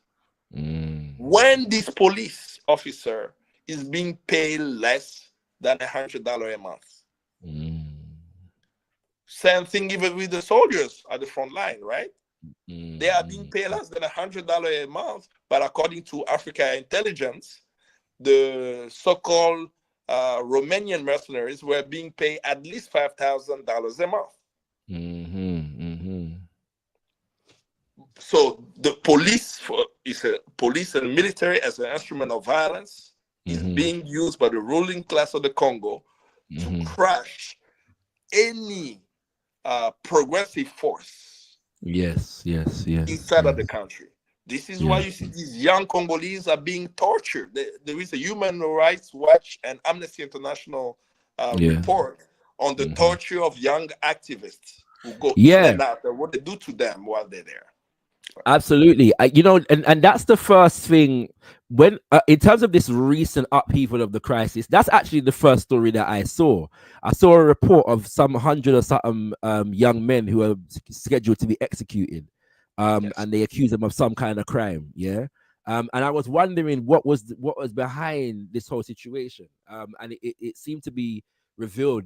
But I wasn't able to find specific evidence of this, that they were associated with some kind of resistance in the Congo. But brother, it's been recently reported, and it's very recent, so I don't know the extent to which you'll be aware of this, that Tshisekedi recently had a phone call from Donald Trump and Elon Musk.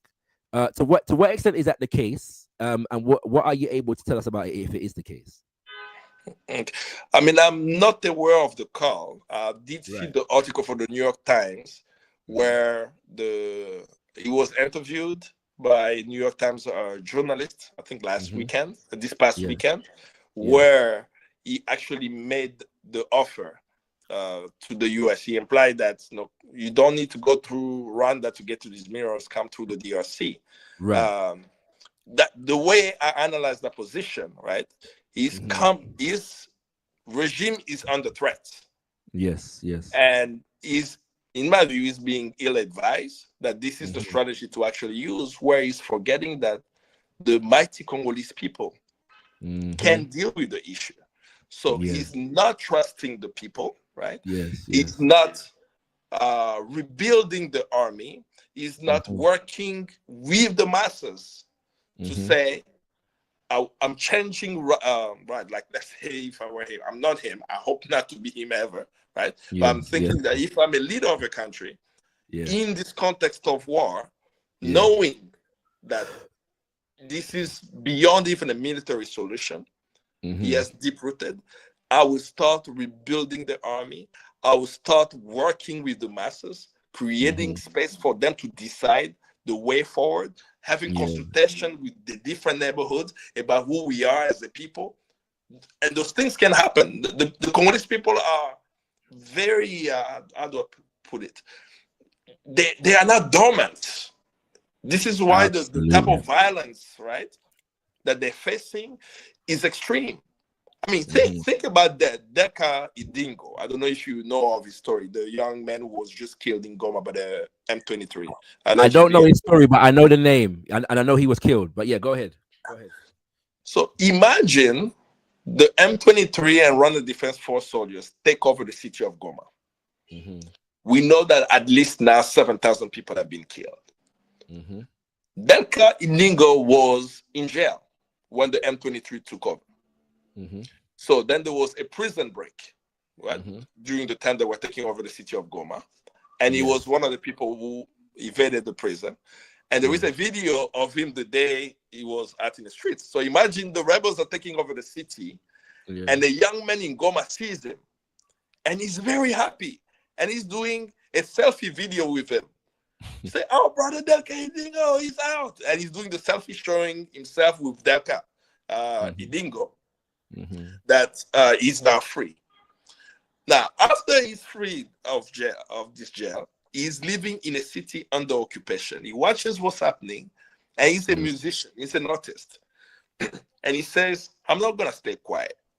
The young man, the next day of him being out of jail, went to the studio and made a song. Think about it, right? He was in jail. The city has been taken over by rebels. He's free. He sees the conditions of his people. He decides to take a pen, write a song, go to the studio and record the song. After the song has been mixed and ready to be released, he releases it on social media. And the next day of the song being, the night after, right, as the song released, he goes in the middle of the city of Goma to shoot a music video for that song. Unfortunately, he's shot in the head and killed. So if you just think about this narrative, it gives you the sense of the strength and the courage of the young people when they face with the oppressor, whoever they are. They're not afraid of the Congolese government. They're not afraid of neighboring countries. They're not afraid of the mining corporations who are exploiting them in the mines. They're not afraid of the US. They show up in front of the embassy and burn tires and say, we know who you are, and the embassy closes. The US embassy has closed and sent the essential stuff out of the Congo. They put it even on the US embassy website. Why did they close? Because young Congolese went to in front of the embassy and said, we know you are the oppressor. So when we see that energy, then we say, how can we be in solidarity with these young Congolese who are fighting for a new Congo? Absolutely. Yeah. Because that's the battle. They are in the battle of their lives. Even today, I got videos of students in Goma. Like there was a few M23 soldiers who went to a school, kidnapping young men to enlist them into the rebellion. And the word spread across the city. And parents panicked. People went to take the children out of the school. Like, you're not going to take my child to put them into your rebellion. 3 or 4 days ago, 40 young men who were forced to be in the M23 refused. They were shot dead. So resistance, even though we're saying the city of Goma has fallen, the city of Bukavu has fallen, we still have resistance in the city where people are saying no to the oppressor. And we have to lift up those stories so that people don't just think that Congolese are just sitting there and waiting. Absolutely. No, that's a very important point. And I am but we're gonna, as you know, we're gonna end our conversation talking about resistance of people on the ground. I want to move on to the next aspect of our conversation, which is definitely going to be the most controversial, given what we're facing at the moment as a media institution. But before I do so, we've maintained a consistent connection for a while. And by the way, Sister Francine Mukwaya, I'm going to come to your question shortly because it relates to our next topic. Yeah. So, but big up yourself. Thank you for being here. Sister Francine Mukwaya would like me to greet you on her behalf, Brother Kambale. I want to check, yeah, if you could return to the device that you were on before, only because the picture and the sound was slightly better. So is that possible? And if it's not possible, it's fine. But is it possible? I'm gonna try. Let me see if it works. Yeah. Cool. All right, my brother. Thank you very much. Much appreciated. All right, brothers and sisters, we're talking to Brother Kambale Musavuli, and we are delving into the political economy of the Congo crisis. Thus far, for those who are just here, just arriving, we have dealt with the role of Western governments and corporations and related institutions like the IMF and the World Bank, and the International Finance Corporation. And then just now we were looking at the role of the Congolese government, particularly in the iterations of the presidencies of Joseph Kabila and Felix Tshisekedi. Yeah. So that's what we've just been going through. Now, all right, my brother, greetings. Okay, let's see if we can sustain this. Yeah, like I said, the picture quality, the picture and the sound is slightly better on this device. So let's see if we can maintain this right here. Where I want to go next, my brother, is with so after dealing with now the Western corporations and governments, the Congolese government, now we get to the point where we have to deal with the Rwandan government. Okay. How I would like to start this, my brother, is that whenever I begin to talk about the role of the Rwandan government in the crisis and the fact that forces have invaded into the Congo and are being supported, militias are being supported by the Rwandan government in the Congo, people try to couch this as a Congo versus Rwanda conflict. Yeah. And there's a lot of conversation talking about, so on social media, that is pitting the people of Rwanda versus the people of Congo. In your estimation, should this be characterized in the vein of Congo versus Rwanda?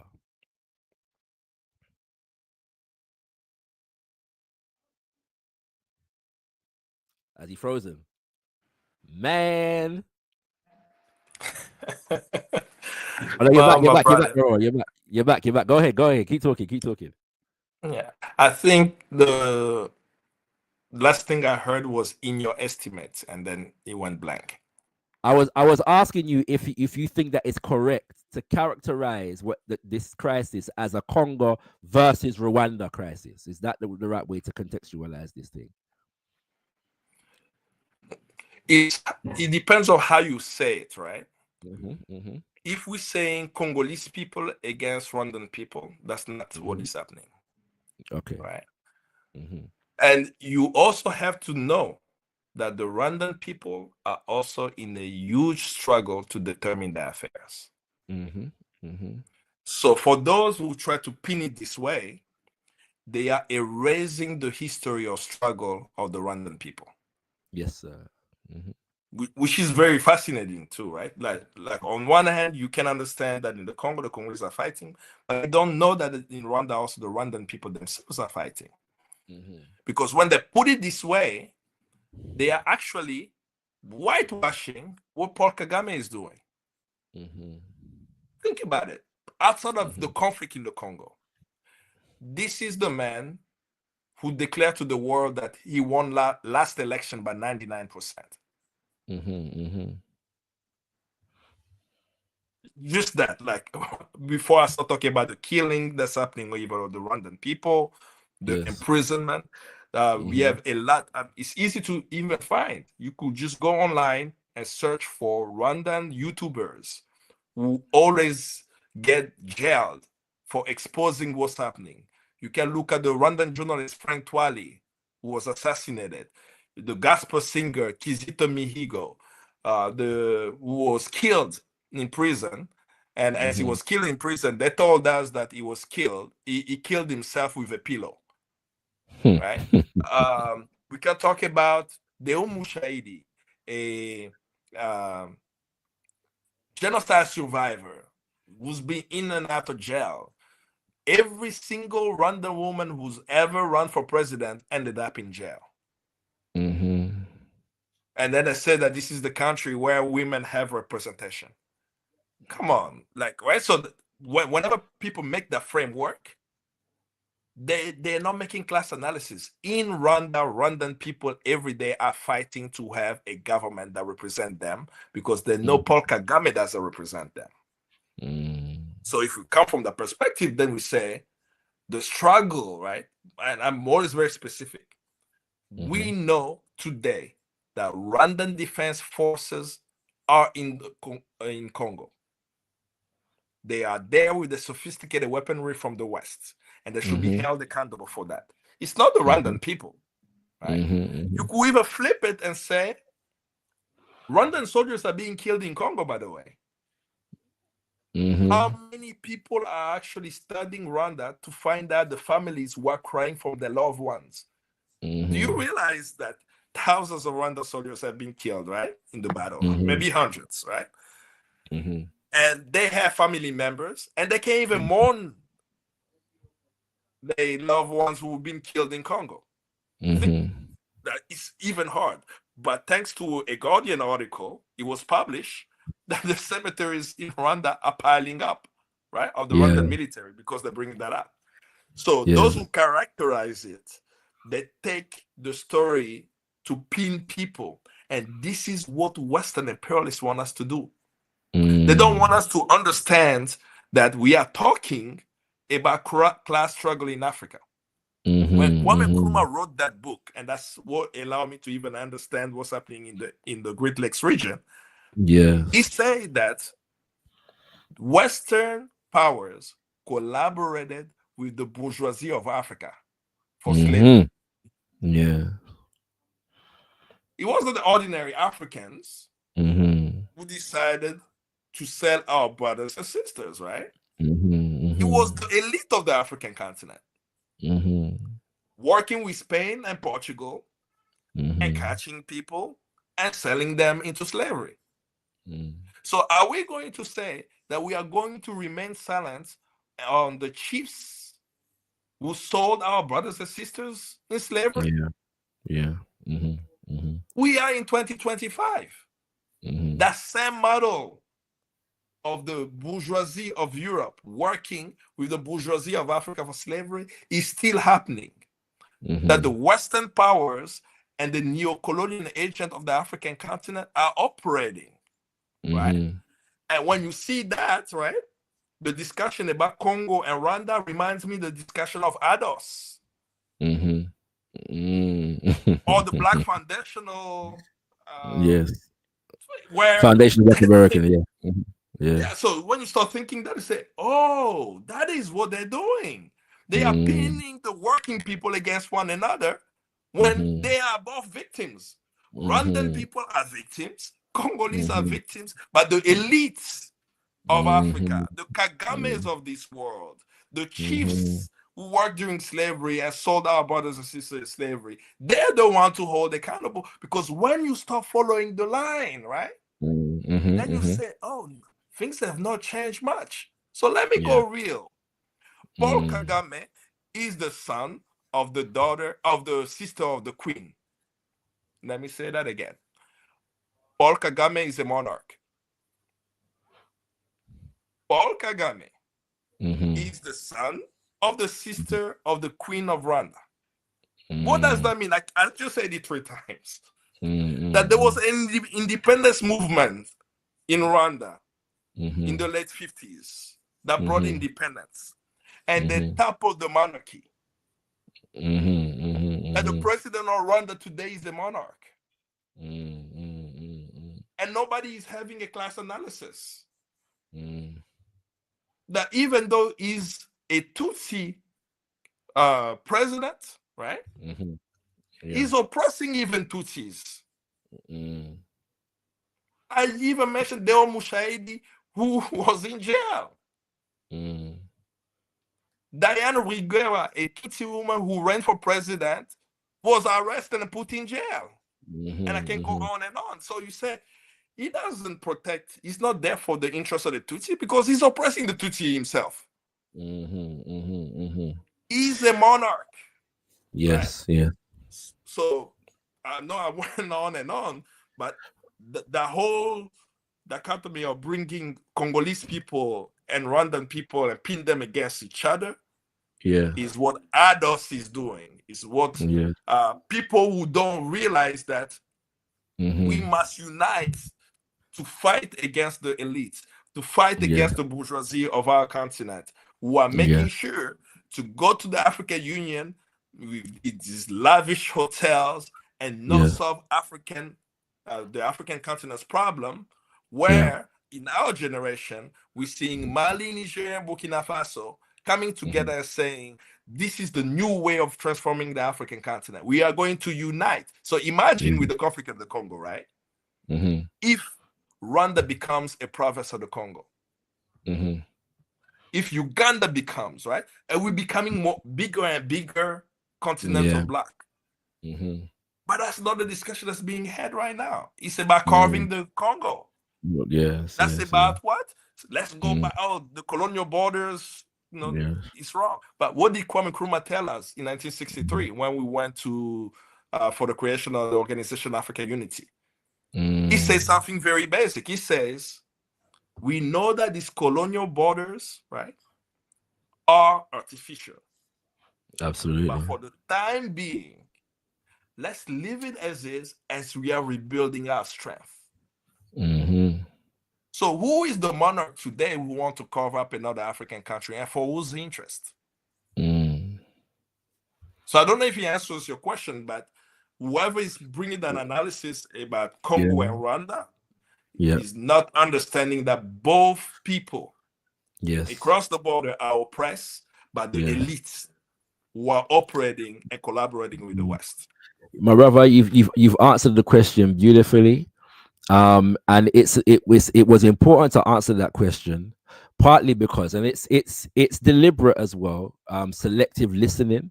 But whenever you begin to talk about the role of Kagame and the Rwandan government and the Rwandan military, the people try to put you in a box whereby you're defending the Congolese government.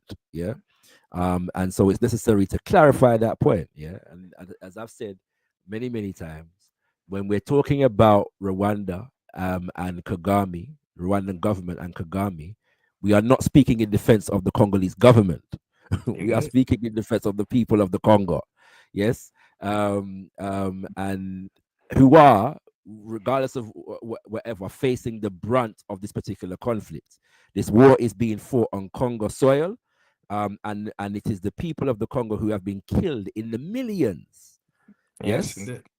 Since the late 1990s, brothers and sisters. And so we have to understand that very, very clearly. Now, that brings us to another point that I think people will need to understand. Because whereas, there's another slight of how that takes place. Whereas Kagame himself, for the most part, has denied his connection to the M23. And I believe that he's kind of more accepting it nowadays, right? But he has denied it for a significant period of time, to my understanding. People who say that the M23 is not backed by Rwanda, often in another conversation or in another breath, will make the claim that Kagame and the M23 are protecting the lives of Tutsis, and this is what they've been doing since the 1990s. For the last 30 years, their role and their agenda has been protecting Tutsis who are being apparently discriminated against in the Congo, to the point of facilitating continued genocide against them. Now, if that claim were true, it would be a very serious claim and one that we'd have to take seriously. But what is the truth in that particular claim? Is it first of all, is it the case that Tutsis are being massacred in the Congo?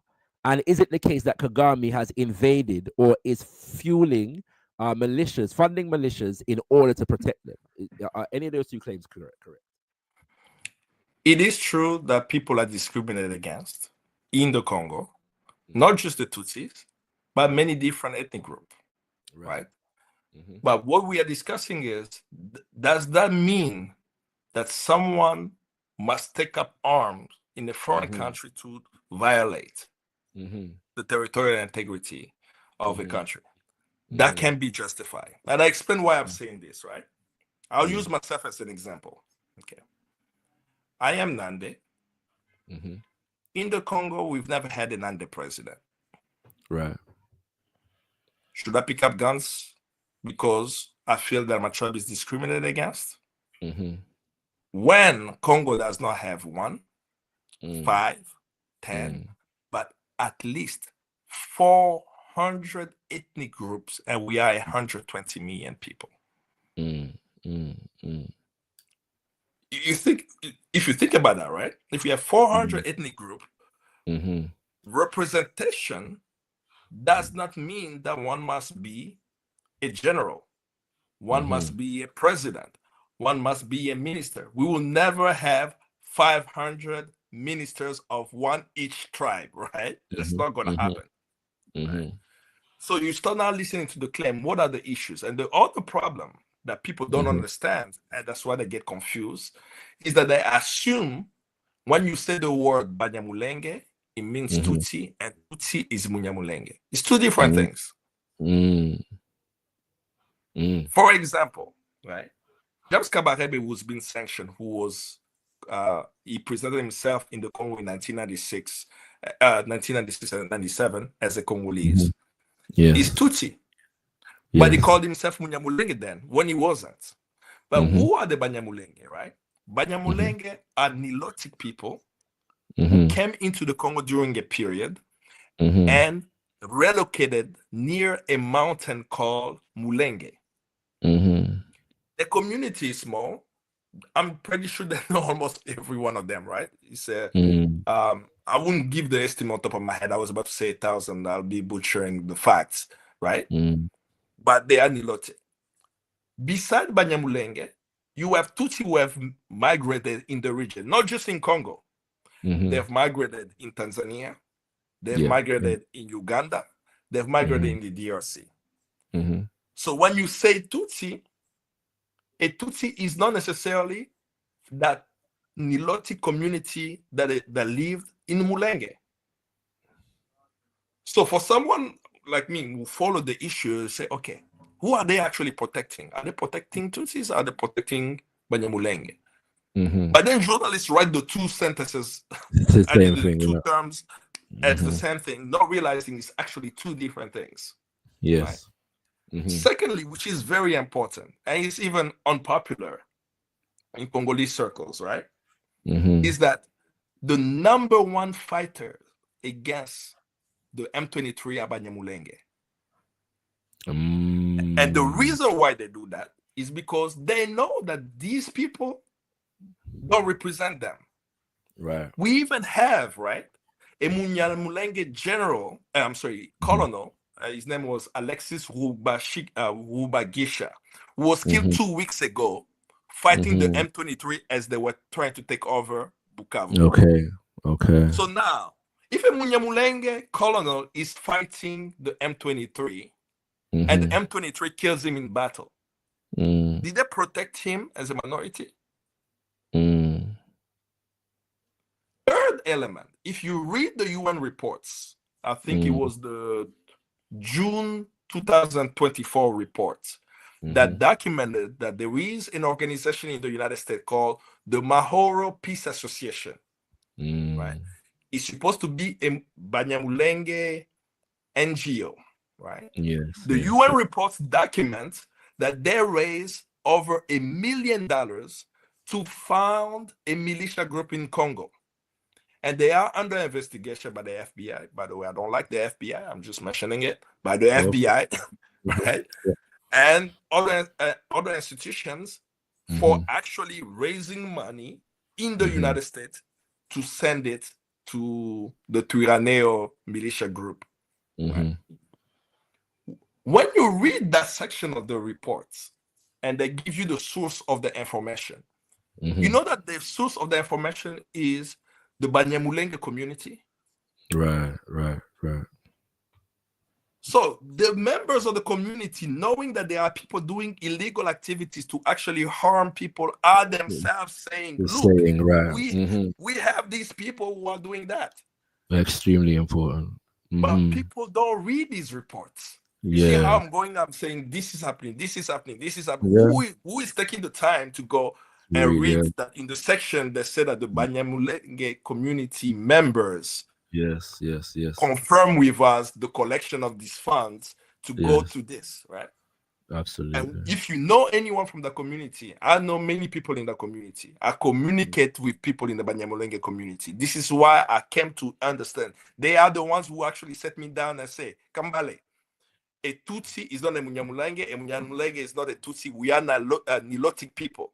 The Banyamulenge, we live in the Mulenge mountain. Within our community, we have these issues and that issue. We don't support this. But there are those who are vocal, who are connected with Kagame. This is what they are doing.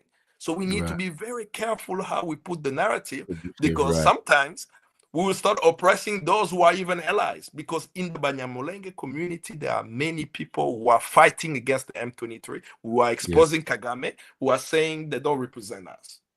But then people who don't follow this from a research perspective, some may be Rwandan, some also may be Congolese. Sometimes they share things that incites misunderstanding about actually what is unfolding. Because you will have Congolese who will say, for example, Banyamulenge are not Congolese. But factually, right, in our Congolese constitution, it's not even a debate. You don't have to say that, right? The constitution clearly states that anyone who was in the DRC in 1960 as any group is Congolese. So the nationality clause is that. But that's not where the issue lies. The issue lies now is, are Congolese institutions strong enough to be able to tell who is a traitor and who is not? Not a traitor, right. Because James Kabarebe, who's a Rwandan military official, was a Congolese citizen in 1997. How? You get like we Congolese know him, right? James Kabarebe in Kinshasa in 97 told us that he was Congolese. He was the Congolese Army Chief of Staff. So yes. And then after Laurent Kabila kicked out the Rwandan soldiers, the Uganda soldiers, we discover, oh, this guy was actually a Rwandan soldier. And that creates the confusion, right? That we know this guy is an invader. He's lying. He's using a narrative, a pretext that doesn't make sense. They're not protecting minority Tutsis. They're not protecting Banyamulenge. They're using that as a pretext. And their action shows that.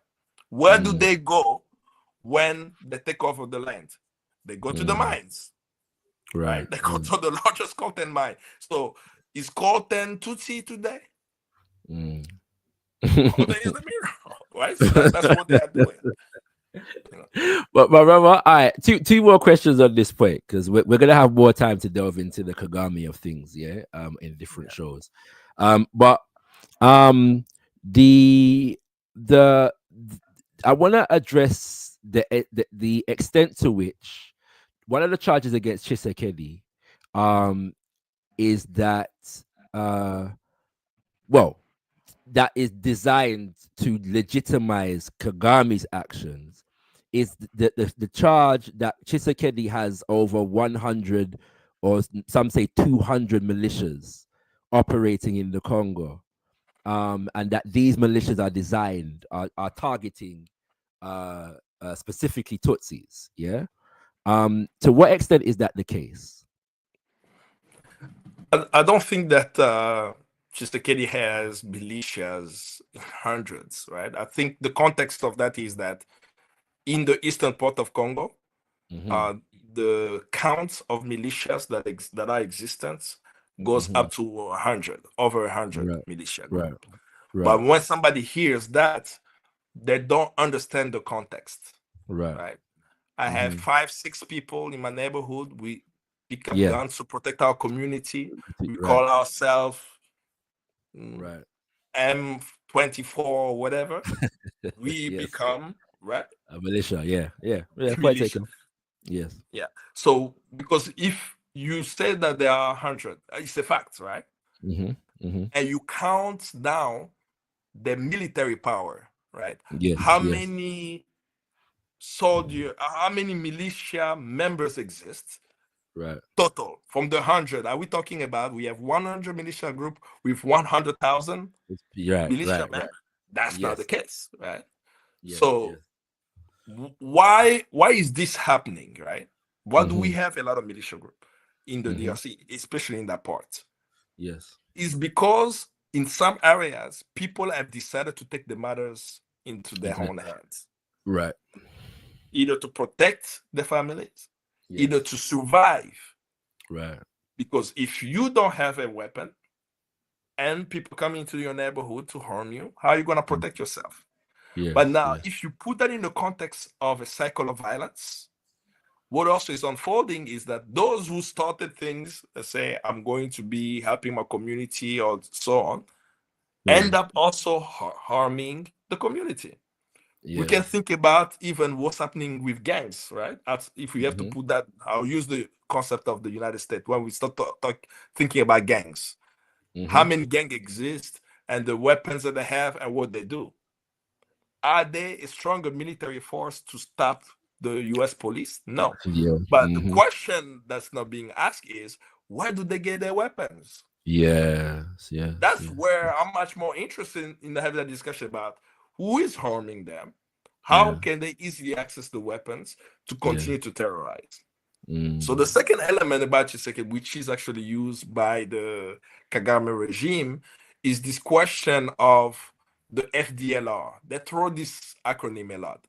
FDLR, those who committed genocide, that's why we are there to protect, right? Yeah. The genocide in Rwanda happened 30 years ago. Yes. Yes.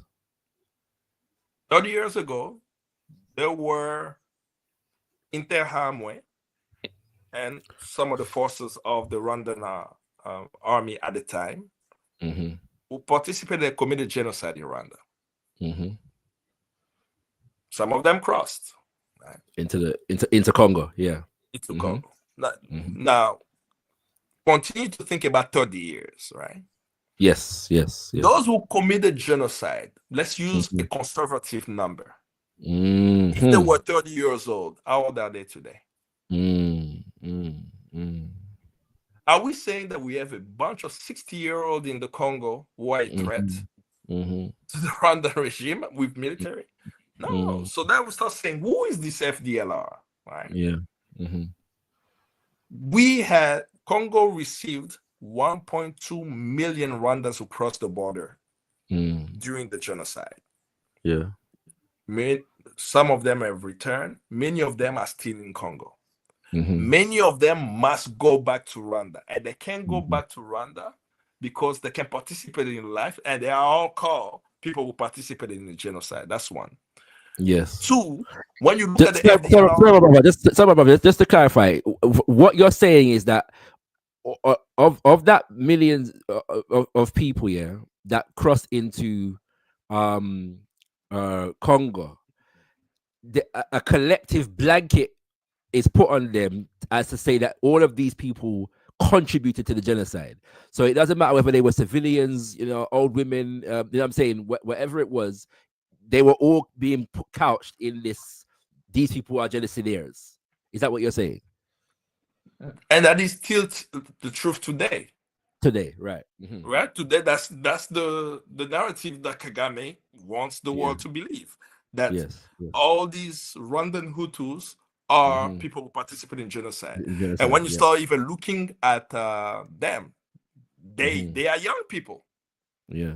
Right? They're in the 30s and 40s. So when you see that they were they're children, young, you say, how come they're there?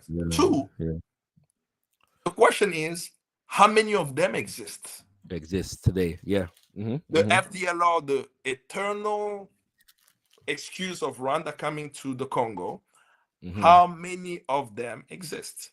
Is it 1,000, 5,000, 10,000? And what we do know, the numbers of them is around 4,000 to 5,000. And those who participated in the Rwanda genocide are probably in the hundreds. Don't use me as the source. Just search Alan Doss, FDLR on YouTube, and you will see him talk about this issue. Because at the UN, when Alan Doss came to Kagame and said, okay, you want to deal with the genocide in the Congo?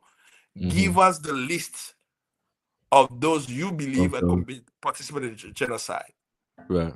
And guess he gave the list. Guess how many names numbers were on there? He gave a list of 5,000 names. Right. Which doesn't make any sense, right? Right. So we believe, and I strongly believe, that the path to peace and stability in the region, outside of what's going to happen in the Congo, is that Rwandans must be able to return to the country and participate in the political life in the country. Right. And that is very important and critical for Paul Kagame to negotiate with the FDLR.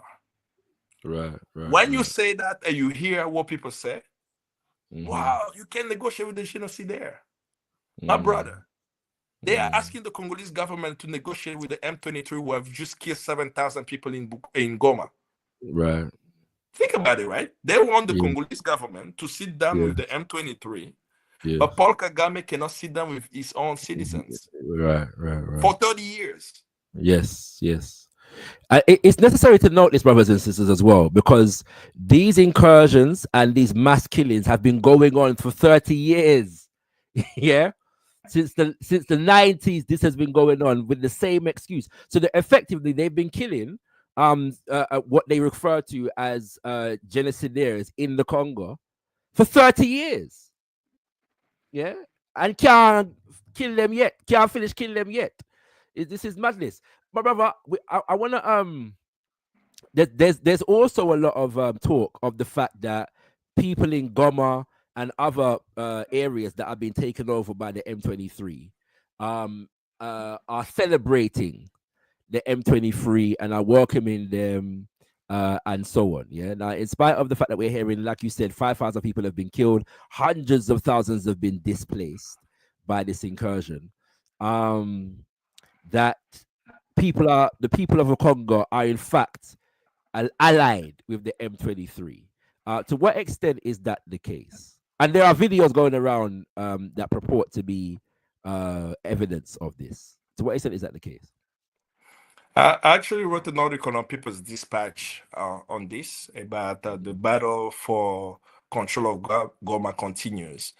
And the reason why I wrote that article was around this issue, right?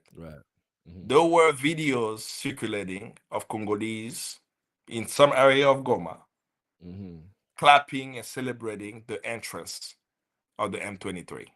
Right.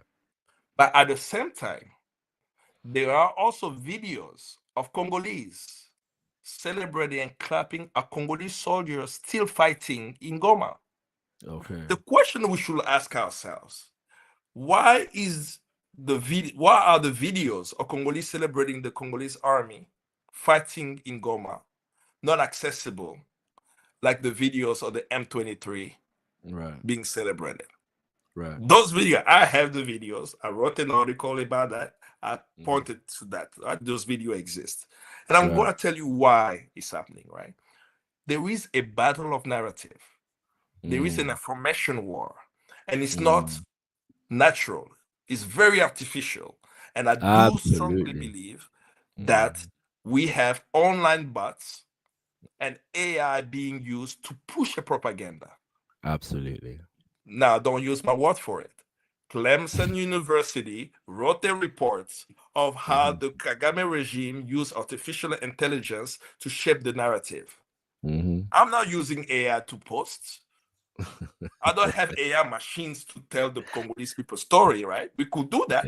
But it's through the strength of young Congolese around the globe with our Palestinian brothers and sisters who lifted up the hashtag Free Congo that many people around the world are hearing about Free Congo. That was not AI.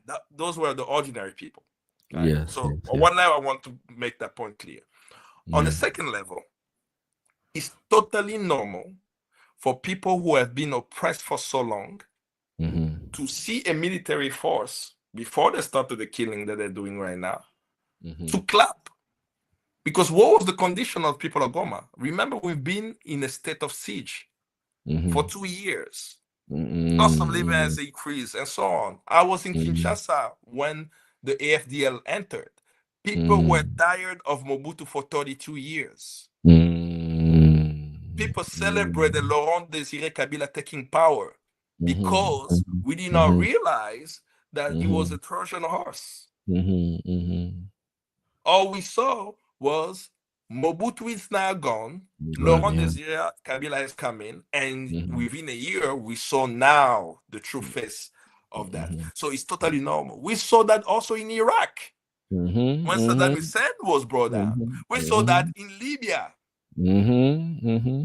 Right? So to see that image, it shouldn't confuse us about what is happening. On one hand, there are also videos of Congolese celebrating the Congolese military who are still fighting for 2 days with the Wazalendo for the city of Goma. On the other hand, it's totally normal for oppressed people who have been oppressed for so long for them to have that reaction. But people in Goma today are very clear. I've hinted at that many times. The videos I continue to receive on a daily basis about people summarily executed in Goma.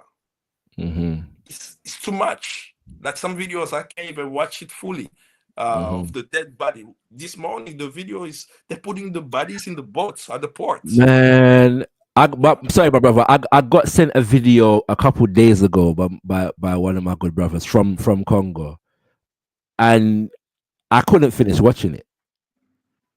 Yeah, I just couldn't finish watching it, and all now I haven't finished watching it. I watched about 20 seconds of it, and I couldn't finish it.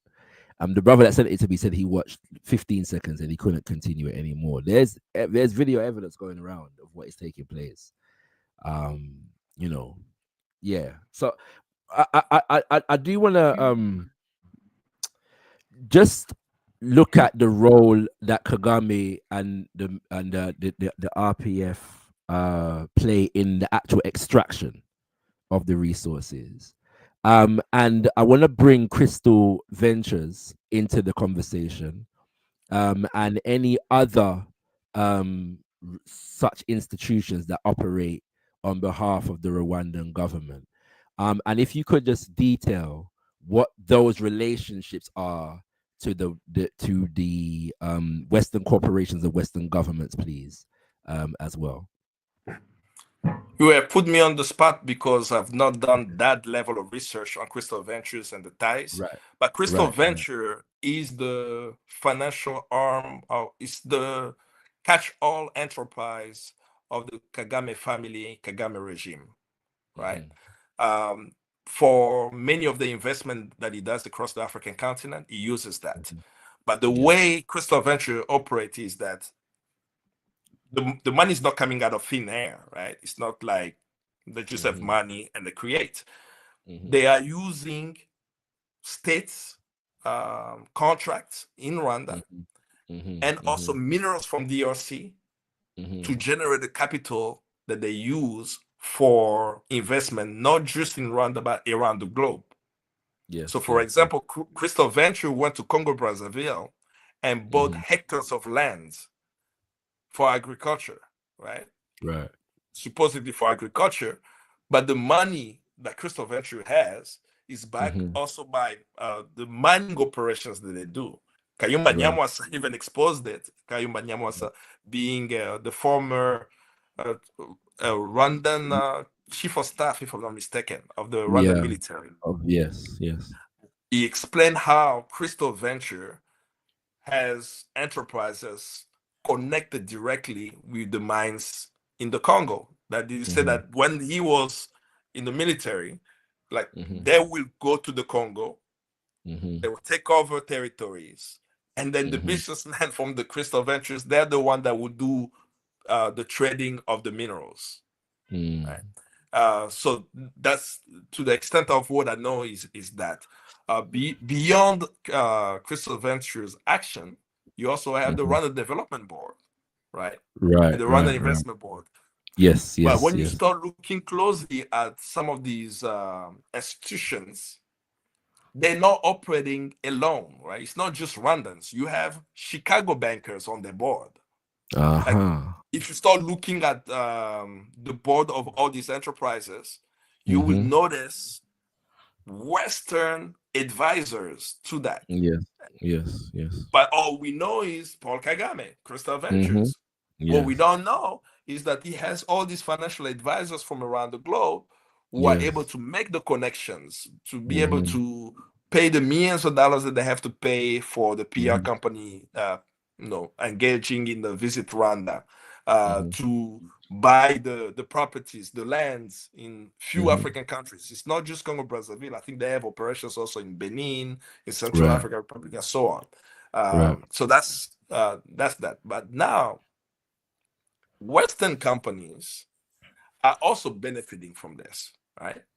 So I'll use a small example of when we speak to Rwandans, who have family and what is happening inside of the country, is that people are struggling right now in Rwanda because they've increased tax.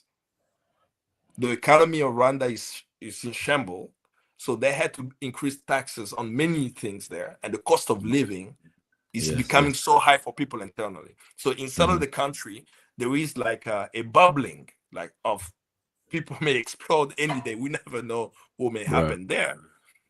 But this noise, this tension, is hidden when we're getting these. I was about to say Western, but it's I don't know if I should call him even brother, John Legend, flying into Kigali.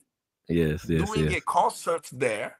And you see the people in the concert, you see Paul Kagame in the concert, and you hear his explanation in BBC of why he went.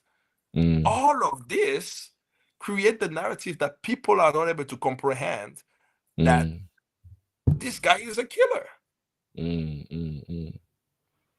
But people were clear, when Jesse Owens went to the Olympics, I think that was him, right? With Hitler there. He didn't act like John Legend. He knew what time it was. He saw what was going on and he stood up. How can John Legend show up in Kigali and see Paul Kagame smiling in the arena while he's doing his concert and he's dancing like everything is normal, while 7,000 people 30 minutes from where he is, literally 30 minutes from where he is, 7,000 bodies are in the streets of Goma?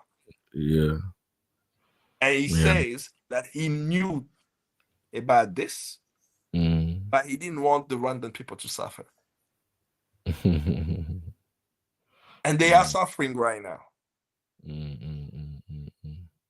Rwanda is built for the elites connected to the Crystal Venture, to the Kagame family. But it's very important for people to know Rwandans are fighting. If you research, I mentioned that before, the Rwandan YouTubers who go in and out of jail, the different protests in some of the refugee camps in Rwanda, the Rwandans outside of Rwanda who advocate for peace and stability, they are easily accessible. We know how to get in touch with them, but people don't do that exercise of actually finding out what Rwandan people are doing themselves to transform the country. People become automatically PR for Kagame, which is very strange. They didn't even pay you. Why are you doing PR for him? I'm experiencing that right now. You know when you spoke about the artificial intelligence and the bots and them kind of things. I've experienced that a few times enough to know what the signs are, and I'm experiencing that at the moment. I've got a flood of Kagame propagandists all over Kimbunga media's social media at the moment, and including this channel right now, who have come simply just to defend Kagame. It's mad, and I've seen it enough times to know when it's happening, and it's happening right about now. Just deal with the arms, please. We're hearing that the M23 and the RPF have state-of-the-art arms above everybody else. I don't know if you have any information on how they're accessing these arms that they're accessing? I mean, the arms are directly from the West. Right. I think the 2022 UN report says that whenever you look at the helmets that they're wearing, the M23 wearing, the manufacturing dates of the helmet was 2021. Right. And then they said that this is similar to the LATs of the Rwanda military. Right. So at the Security Council, with the evidence that's there, that it's not just for them. We can read those reports, right? Yes, we can look at the pictures and what they put in it. That we clearly understand that the weaponry that the M23 is using is coming from the Rwandan military. We know that the Rwandan military gets its weapon from the US, the UK, the European Union, or any other military cooperation that they do. We even know that for the past 2 years, the European Union has given Rwanda over 20 million euros of military aid, supposedly for what they're doing in Mozambique. What are we talking about that the M23 is using? Short range air defense system. They have this vehicle, the SHORAD system, in the middle of the forest in Congo. How did this car get there? We know it's the Rwandan military. They have same vehicle, right? Which is a surface to air missile vehicle that the French intelligence and the UN group of experts confirm that the matriculation of that car caught with the drone surveillance is part of the Rwandan military. Right. I can go night vision goggle. I can go on and on the concrete evidence. Yes. But with the concrete evidence, because of a 30-year propaganda, it's like cognitive dissonance. Like you're hearing really people are telling you, look, this is a video or photo of Rwandan soldiers in Congo. No, they're not in Congo. This is the vehicle. No, they're not. But we're showing you this is the fact, right? Yes. But people it's hard, and I think it's because of the branding Kagame has made on the African continent. He's been able to brand himself as a Pan-African leader. He's been able to brand himself as a benevolent dictator. Right? And what else is even fascinating about it is some Pan-Africanists support Kagame and believe this narrative. And they ignore that Bill Gates, Bill Clinton, Tony Blair, all these Western nations are also saying, oh, this is a great leader. So you want to tell me that Pan-Africanism or Pan-Africans today are in agreement with Tony Blair, are in agreement with Bill Gates, are in agreement with these Western powers in how they're presenting? Then we have to ask ourselves, what is actually happening? That's why I keep insisting. People are not studying what is happening inside of Rwanda. They're not talking to Rwanda. They're not working with Rwandans. They're not actually seeing even the mobilization they themselves are doing to change the country. But they are playing the PR of the leader of the country who has done so many bad things in the region. My brother, on that point, we're drawing to a close now, brothers and sisters. And I want to just thank you, my brother, for giving us so much of your time to break this down for us so patiently. We truly appreciate you. Sister Francine McQuire's question relates to what you've just said. Greet my brother Kambale. Ask him about his opinion regarding UK, USA, considering these two countries created Kagame. And we're gonna get into how they created him in another show. But I want you to deal with the latter part of it because you kind of already dealt with how they created him. But I want to you to touch on the latter part of her question, which is, does he think they are about to drop him as most puppets they used in the past? And this is an interesting point because couple shows ago I spoke about the fact that they used Kagame to get rid of Mobutu after they sustained Mobutu for 30 years. But Uncle Luwezi, and I'm not sure if you know Uncle Luwezi Kinshasa, but he's a member of the Uhuru movement, lives in the UK, he's from Congo, and we interviewed him a couple of weeks ago. And he made the point to me some time ago. We was on a demonstration somewhere, and he said that they're getting ready to replace Kagame with William Ruto. That's his prediction, that they're going to replace Kagame with William Ruto, because Kagame served his purpose, and they're going to use William Ruto to take the thing forward. So, what's your perspective on that? Do you reckon they're getting ready to drop Kagame and discard him as their puppet in the region? It is possible. Dropping him or not, at least for the victims of the conflict, I think they will be happy for him to be put out of commission because of when we start thinking about the death and the suffering of the people, I can understand people will celebrate that. I am in agreement that there are many things happening this week that's blowing my head. Like I'm confused, but I'm not confused, right? It's the end of Mobutu, the end of Kagame. Yes. The Khan, right? The ICC prosecutor is in Kinshasa today. And he's in Kinshasa talking about, we are going to investigate that. And the tone he used, I'm pretty sure the ICC has already arrest warrants ready to put out there. They're just collecting the fact, right? Right. The other thing that shocked me about him is that for now almost 14 years, right, since the release of the UN mapping exercise report on October 1st, 2010, right, we've been advocating for an international tribunal for Congo. That the legal mechanism for that is for the Congolese government to request it. Why is this being asked by the Congolese people, right? It's based on the recommendation of the UN mapping exercise report, which called what's happening in the Congo: war crimes, crimes against humanity, and possible genocide if proven in the competent courts. And then we want the international tribunal because it gives you the international mechanism of arresting people who are outside of Congo's jurisdiction. That's why it needs to be an international one. So I'm listening to Khan today because he met President Tshisekedi today, and he's confirming that this special court is going to be done.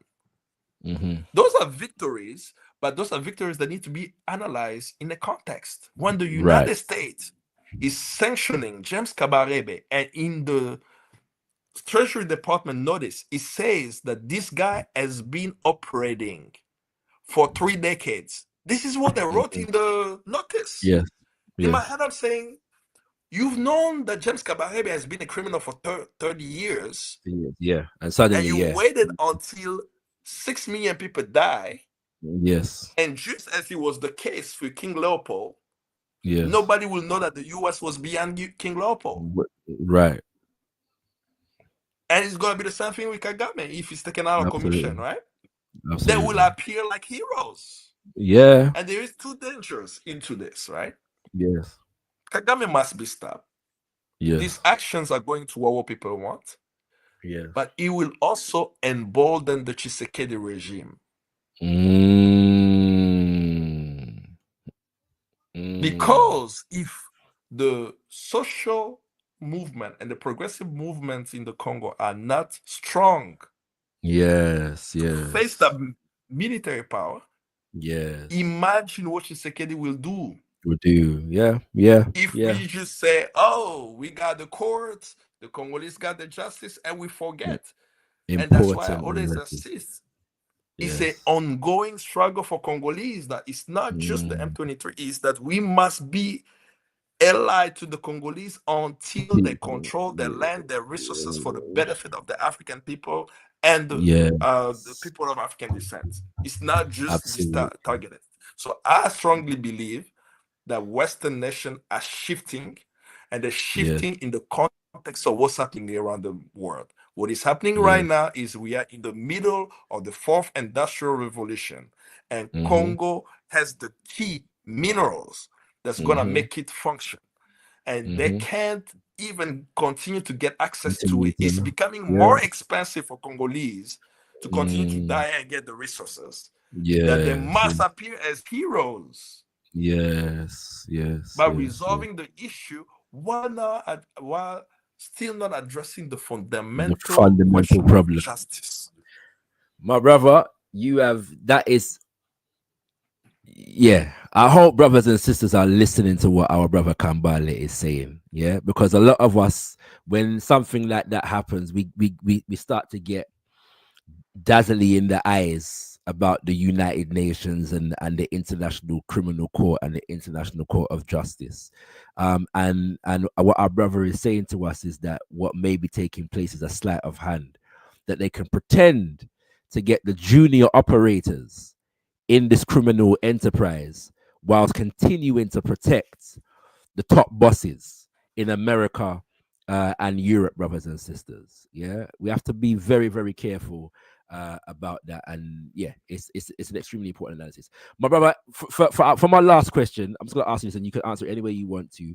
Just speak about the resistance. You've touched on it, but please just give us some ideas. And we're going to have an entire show on this in the future. But just give us some ideas about institutions, organizations, leaders on the ground that we need to be paying attention to in the Congo, as far as the people are concerned, those that are representing the people of the Congo. I get worried when I get question. I'll tell you why. It's because as we lift up the names of individuals, we leave out the movements, right? So what I will do my best to do is to share the processes that's bringing the youth movements together. That I mean, the names are there, but I get worried. I'm like, oh, Kambale mentioned his name or her name and didn't mention my name. It becomes another issue that we have to deal with around the Congolese community. I understand. But for what people need to actually take, right? And it's the first thing I say in the beginning of the Congolese elder. He really humbled me when he reminded me, don't think you are special. Don't think that you are the first one to do what you're doing. There have been people before you who did the same. You need to learn about what they did so that as you are engaging in the struggle, you're passing on also the baton, right? My brother, I'm so embarrassed. Sometimes I'm looking at my videos when I was young. I have gray hair now, right? And I don't think that I'm that old though, right? I'm only 43. But it puts things in perspective, because I remember what I was doing in my 20s. I say, wait a minute, that's what the Congolese elder told me. Because when I met him, he was saying, when I was young, I was doing this. Now I'm talking to other young Congolese. I'm telling them the same thing. I'm saying, am I really old to tell them when I was young, I was doing X, Y, Z, right? But I am so impressed by what young Congolese are doing inside and outside of the Congo. Okay. It's amazing, right? If people follow social media, you just follow the hashtag Free Congo to see what is happening. Some young people they're taking these videos, and I wasn't doing the videos the way they do. That they're doing explainer videos. I don't even know how to use TikTok, by the way. I have a TikTok account. But the generation of young Congolese today that I'm seeing active are able to engage in social media to tell our story. Right. Something 10, 15 years ago we did not have. But this generation is doing that on the outside, right? On the inside, the many protests that have taken place at the, if you just watch the videos, and I've usually made that comment, right? Is I think it started right after COVID. There were a few protests that took place where they've been burning the French embassy wall like every time. You know, when Macron came, they burned the wall. Somehow, I don't know how it's actually organic. The Russian flag shows up in this protest. Now, will we say that, are Congolese supporting Russians and everything else? And when you start talking to them, it's not that they support Russia. It's an expression of them saying, we want a world where we're not dependent just on the West. Right. Because they can actually critique Russia. It's just, no, you're not going to put the US flag. No, they see that as a counter. That these young Congolese are understanding that the world is changing, And in that process, they are speaking up. They're also putting their lives on the line. We've had youth movement before even the Telema movement. I remember I think it was around 2010 as we were preparing for the 2011 election. Do you know that the young Congolese knew back then that because since that time, anytime Congolese organize on the ground, the Congolese government will shut off internet, shut off text messaging. In 2010, they noticed that every time they cut the connection, BlackBerry Messenger was working. I had no idea, right? So back then, we actually did a fundraiser. We sent over 1,000 Blackberries to the Congo because these young people discover that BlackBerry Messenger, the Congolese government cannot stop it.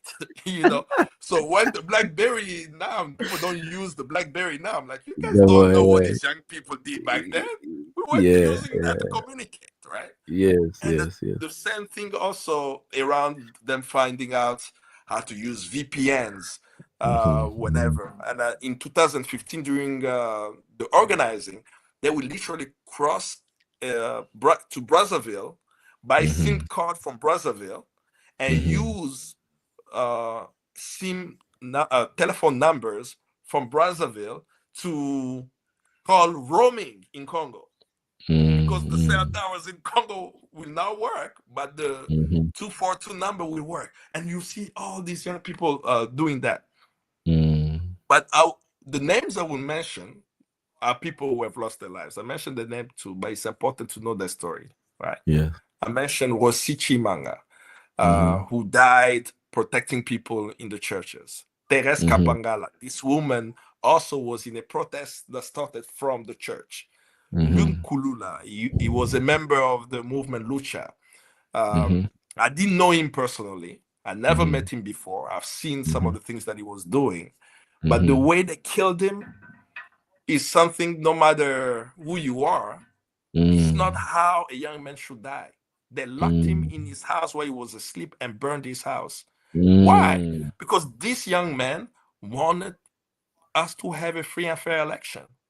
And there are also countless Congolese who have died for the 2018 elections to take place, even though they rigged the election. The story of the 2018 election is not the rigging. Is that it was not even expected for that to happen. The Congolese youth put Kabila out of power. He was determined to stay in power, and the Congolese people were determined to say, you are not going to be here. Unfortunately, we see what happened. So imagine this past Sunday, for me and many Congolese to read an article from a newspaper in South Africa where Joseph Kabila wrote an op-ed criticizing Tshisekedi of being a dictator, of imprisoning opposition leader, of putting people to exile. My brother, I couldn't even go to the Congo when he was in power. I would be in protest. They would send Congolese diplomats to intimidate us in protest. But Joseph Kabila today is an opposition leader criticizing, right? So that's on the level. The third one that I will add in terms of the social movement, I will only speak about the people that we work with. They are not the only ones. There are many movements on the ground who are doing fantastic work. It's for people to find out. I would only speak about who we work with, right? We work with Yole Africa in Goma. And they organize youth training in arts,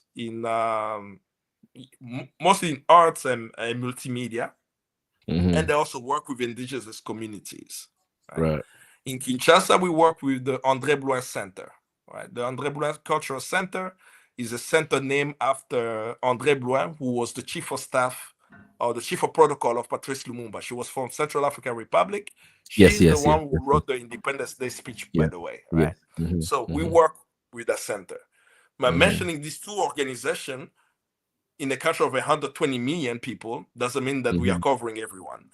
But the process that's taking place right now is that youth movements are connecting with one another to create a platform where we will speak one language. One movement that I know, they've already put out the statement out there. I'm actually a member of the movement.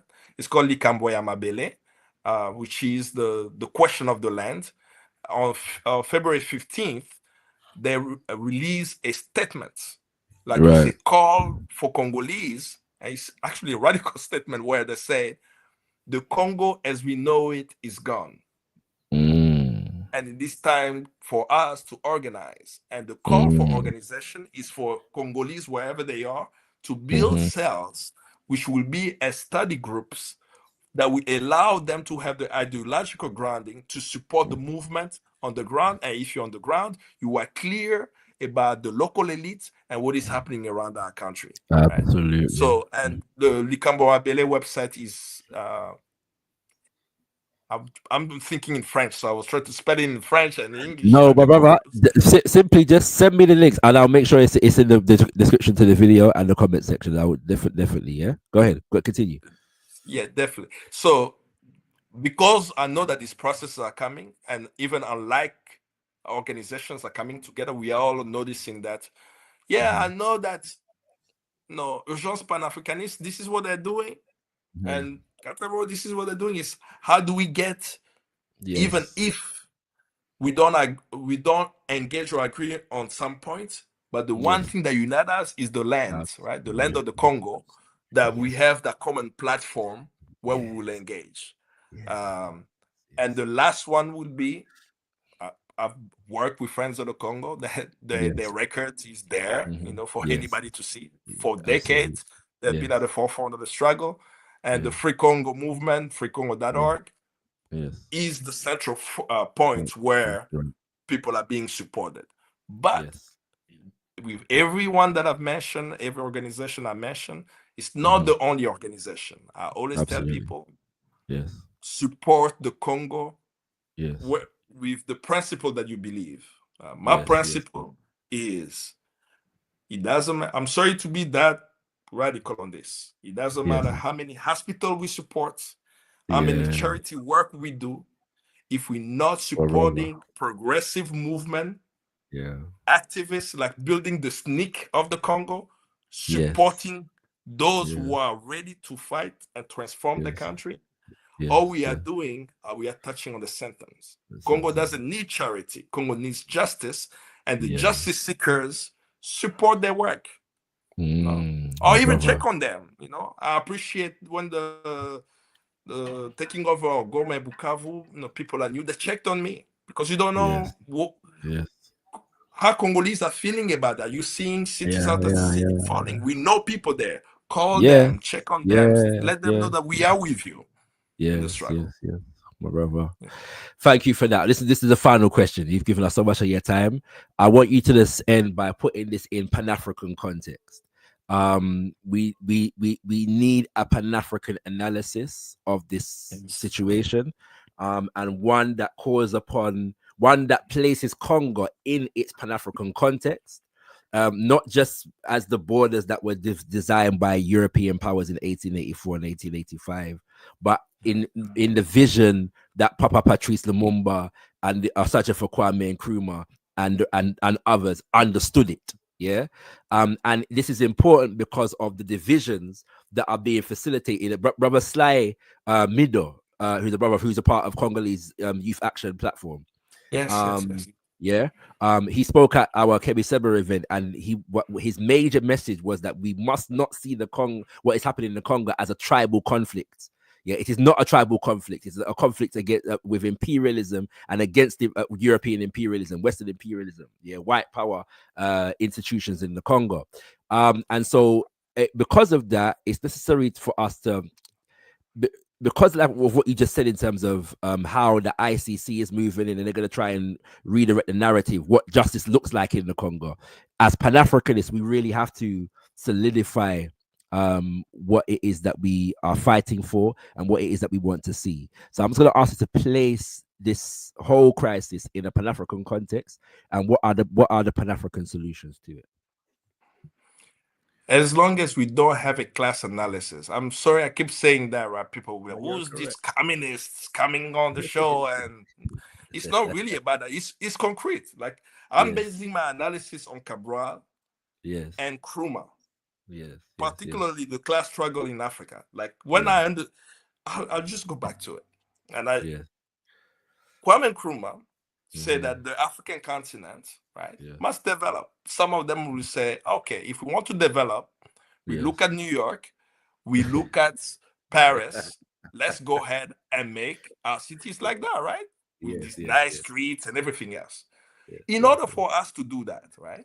The reality is that we need to catch some slaves for 400 years and make them work for free for 400 years.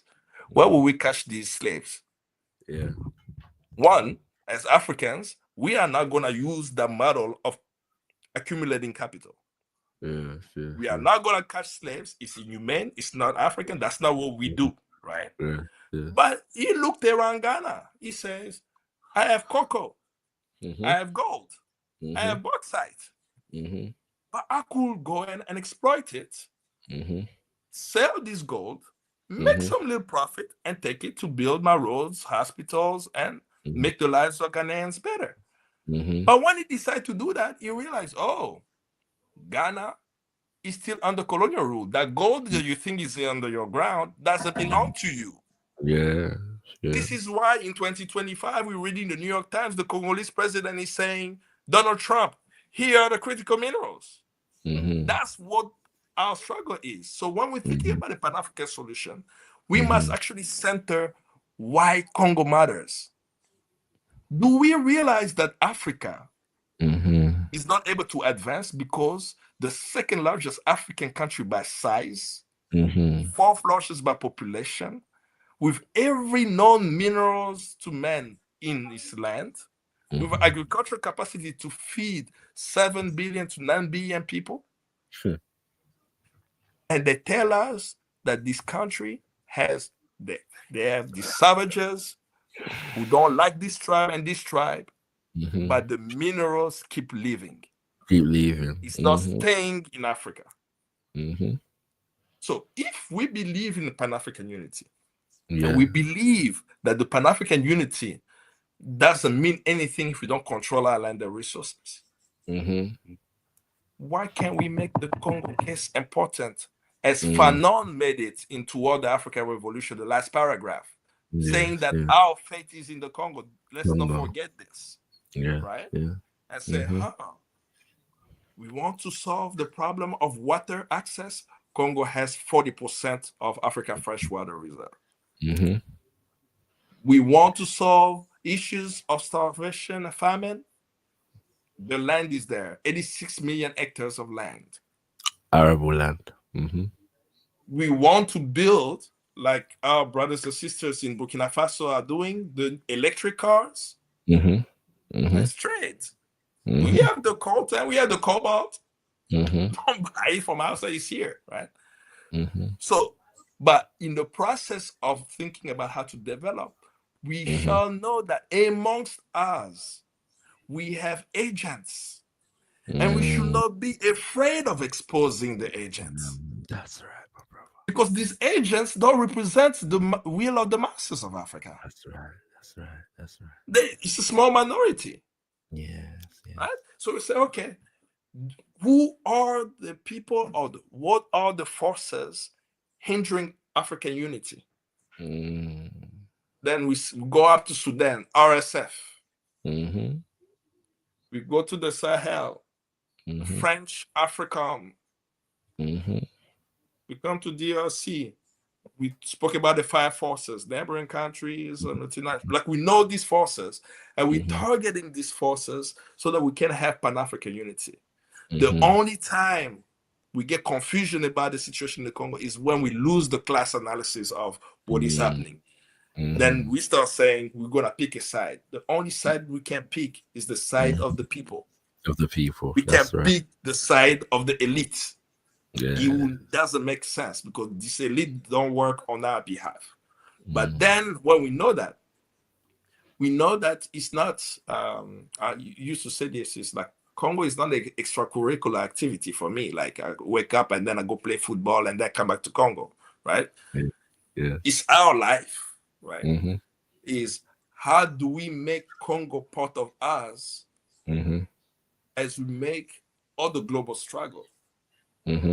Because we know that when we get one win around justice on the ICC or whatever, there need to be another win, but it needs to be continuous, that we are standing with the Congolese in that process. The movement is embryonic, is getting strength, but we have to be side by side with them in the struggle. But we've done this before. I'm not talking theoretically. We stood with the ANC and the MK, right, in South Africa to end apartheid for how long? For decades. To make sure we could defeat apartheid South Africa. And we educated people around the globe. Apartheid is crime against humanity. Everywhere, people boycotted, divested, section on South Africa. Right now, as Congolese are struggling, saying we are going to be with the Congolese until Congo is free, and it is possible. Absolutely, absolutely, my brother. I just want to thank you abundantly. I don't know if you speak Kikongo, and I don't know how to say thank you in your language, but Matondo abundantly. Matondo. I speak Lingala and Swahili, so Matondo. How you say thank you in Lingala? Matondo is in Lingala. Is Lingala? Okay, I thought Matondo was Kikongo. So am I mistaken? Kikongo is similar from the Bantu lineage language. But Matondo Ming is thank you very much. Matondo is thank you. Yeah. All right. And then in Kiswahili, Asante Sana. You've blessed us this evening and given us so much of your time and your energy and your analysis, and I'm sure our audience is appreciative. Brothers and sisters, give brother Kambale some black power fist in the chat if you've appreciated what he's dropped here today, and just let brothers and sisters know where they can continue to stay in touch with you and your work, my brother. Definitely, I'm on social media at Kambale on most of the platform. X, Facebook, even Blue Sky and so on. And of course, you can reach out to me at info. But beyond just reaching out to me, I will assist for people to sign up on freecongo.org and to work within organization. And even I'm hoping, I know there are some young Congolese watching this video, to continue to insist that you must join an organization. There is no such thing as a one man, one woman show. Working within organizations and strengthening and building institutions is what's going to support us. If you're not part of an organization, join one that has your principle, or create a collective where you work with a collective to bring about change in Congo. My brother, feel free to let yourself out. I'm gonna close the show, and we'll be in touch. To continue to work together. Thank you very, very much, my brother. Thank you. All right, brothers and sisters, we've been listening to brother Matondo for nearly 3 hours now, brothers and sisters. So I just want to appreciate the brother and let you know that our series on We Stand with Congo will continue. We have a couple shows coming. One is actually going to be featuring brothers and sisters who are on the ground in the Congo, who are engaged in various forms of resistance. So that show is being organized. I'm organizing it with other brothers and sisters, and so it's going to take some time, but let's bear with me. That's important that we get those voices on the ground in the Congo. And then because of the reaction to whenever we've criticized Kagame, it's necessary for us to delve deeper into that particular topic. I am convicted that people should not be able to put on the facade of Panafricanism to support and fulfill neocolonial ends. And unfortunately, when it comes to Kagame, as our brother Kambale has outlined, there are so many, even Pan-Africanists, who consider this man to be a Pan-Africanist, reformist, revolutionary leader on the African continent. The same is not said about Felix Tshisekedi. Yeah, nobody's championing Tshisekedi as the great Pan-African reformer. Nobody is championing Museveni in the same way. Nobody is championing William Ruto in the same way. They all have their supporters, but they tend not to be couched as Pan-African progressive leaders who are the future of Africa. And Kagame is. And so, and the response that I've gotten for critiquing the phenomena of Kagame makes it clear to me that that particular facade needs to be broken down, that we need to burn that illusion. Yeah. And so as a result of that, my father, Brother Leader Bandaka, will be joining us on the 5th of March, yeah, to discuss the Kagame enigma. And we're going to be going into the political history of Kagame. And you may be surprised, yeah, what you hear in terms of an understanding of where he comes from and how he comes to be who he is. Yeah. So do come true for that next week, Wednesday, from 8 p.m. GMT, 3 p.m. EST.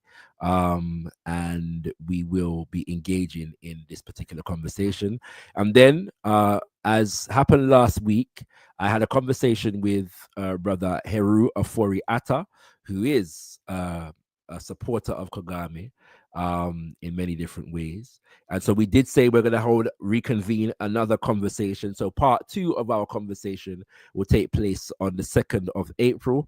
And that will be Kagame, Pan-African leader or neo-colonial puppet. And everybody knows what my position is on that subject. We will also, at some point, brothers and sisters, we will also be speaking to a survivor, hopefully, of the Rwanda genocide, a brother from Rwanda. Yeah. So do stay tuned for all of those conversations, as well as the release of the message that I delivered at Al-Kebel and Shumira, a clip of which, has ruffled some feathers because I called out Pan-Africanists who are parroting the Western imperialist narrative on Kagame. So I hope that we see you for all of those shows and much, much more. I am going to host an open house show soon. We haven't had just an open house conversation with brothers and sisters going to come and talk about whatever they want to talk about for a while. And so I definitely want to do that because brothers and sisters have said that they want to make that happen. They want to engage, a bit more. So we'll definitely do that. And we can also deal with some lighter topics during that show as well, if you so wish. For now, brothers and sisters, in the spirit of the great Papa Patrice Lumumba, I say unto thee, Tendai Mwani, be thankful unto the Mother, Father, creative life force of the universe. Kozai Muzima Mukulu, we give praises unto our great ancestors. Abibi Tumi, Abibi Fahodi, African power and African liberation for all African people. Ashe, Ashe.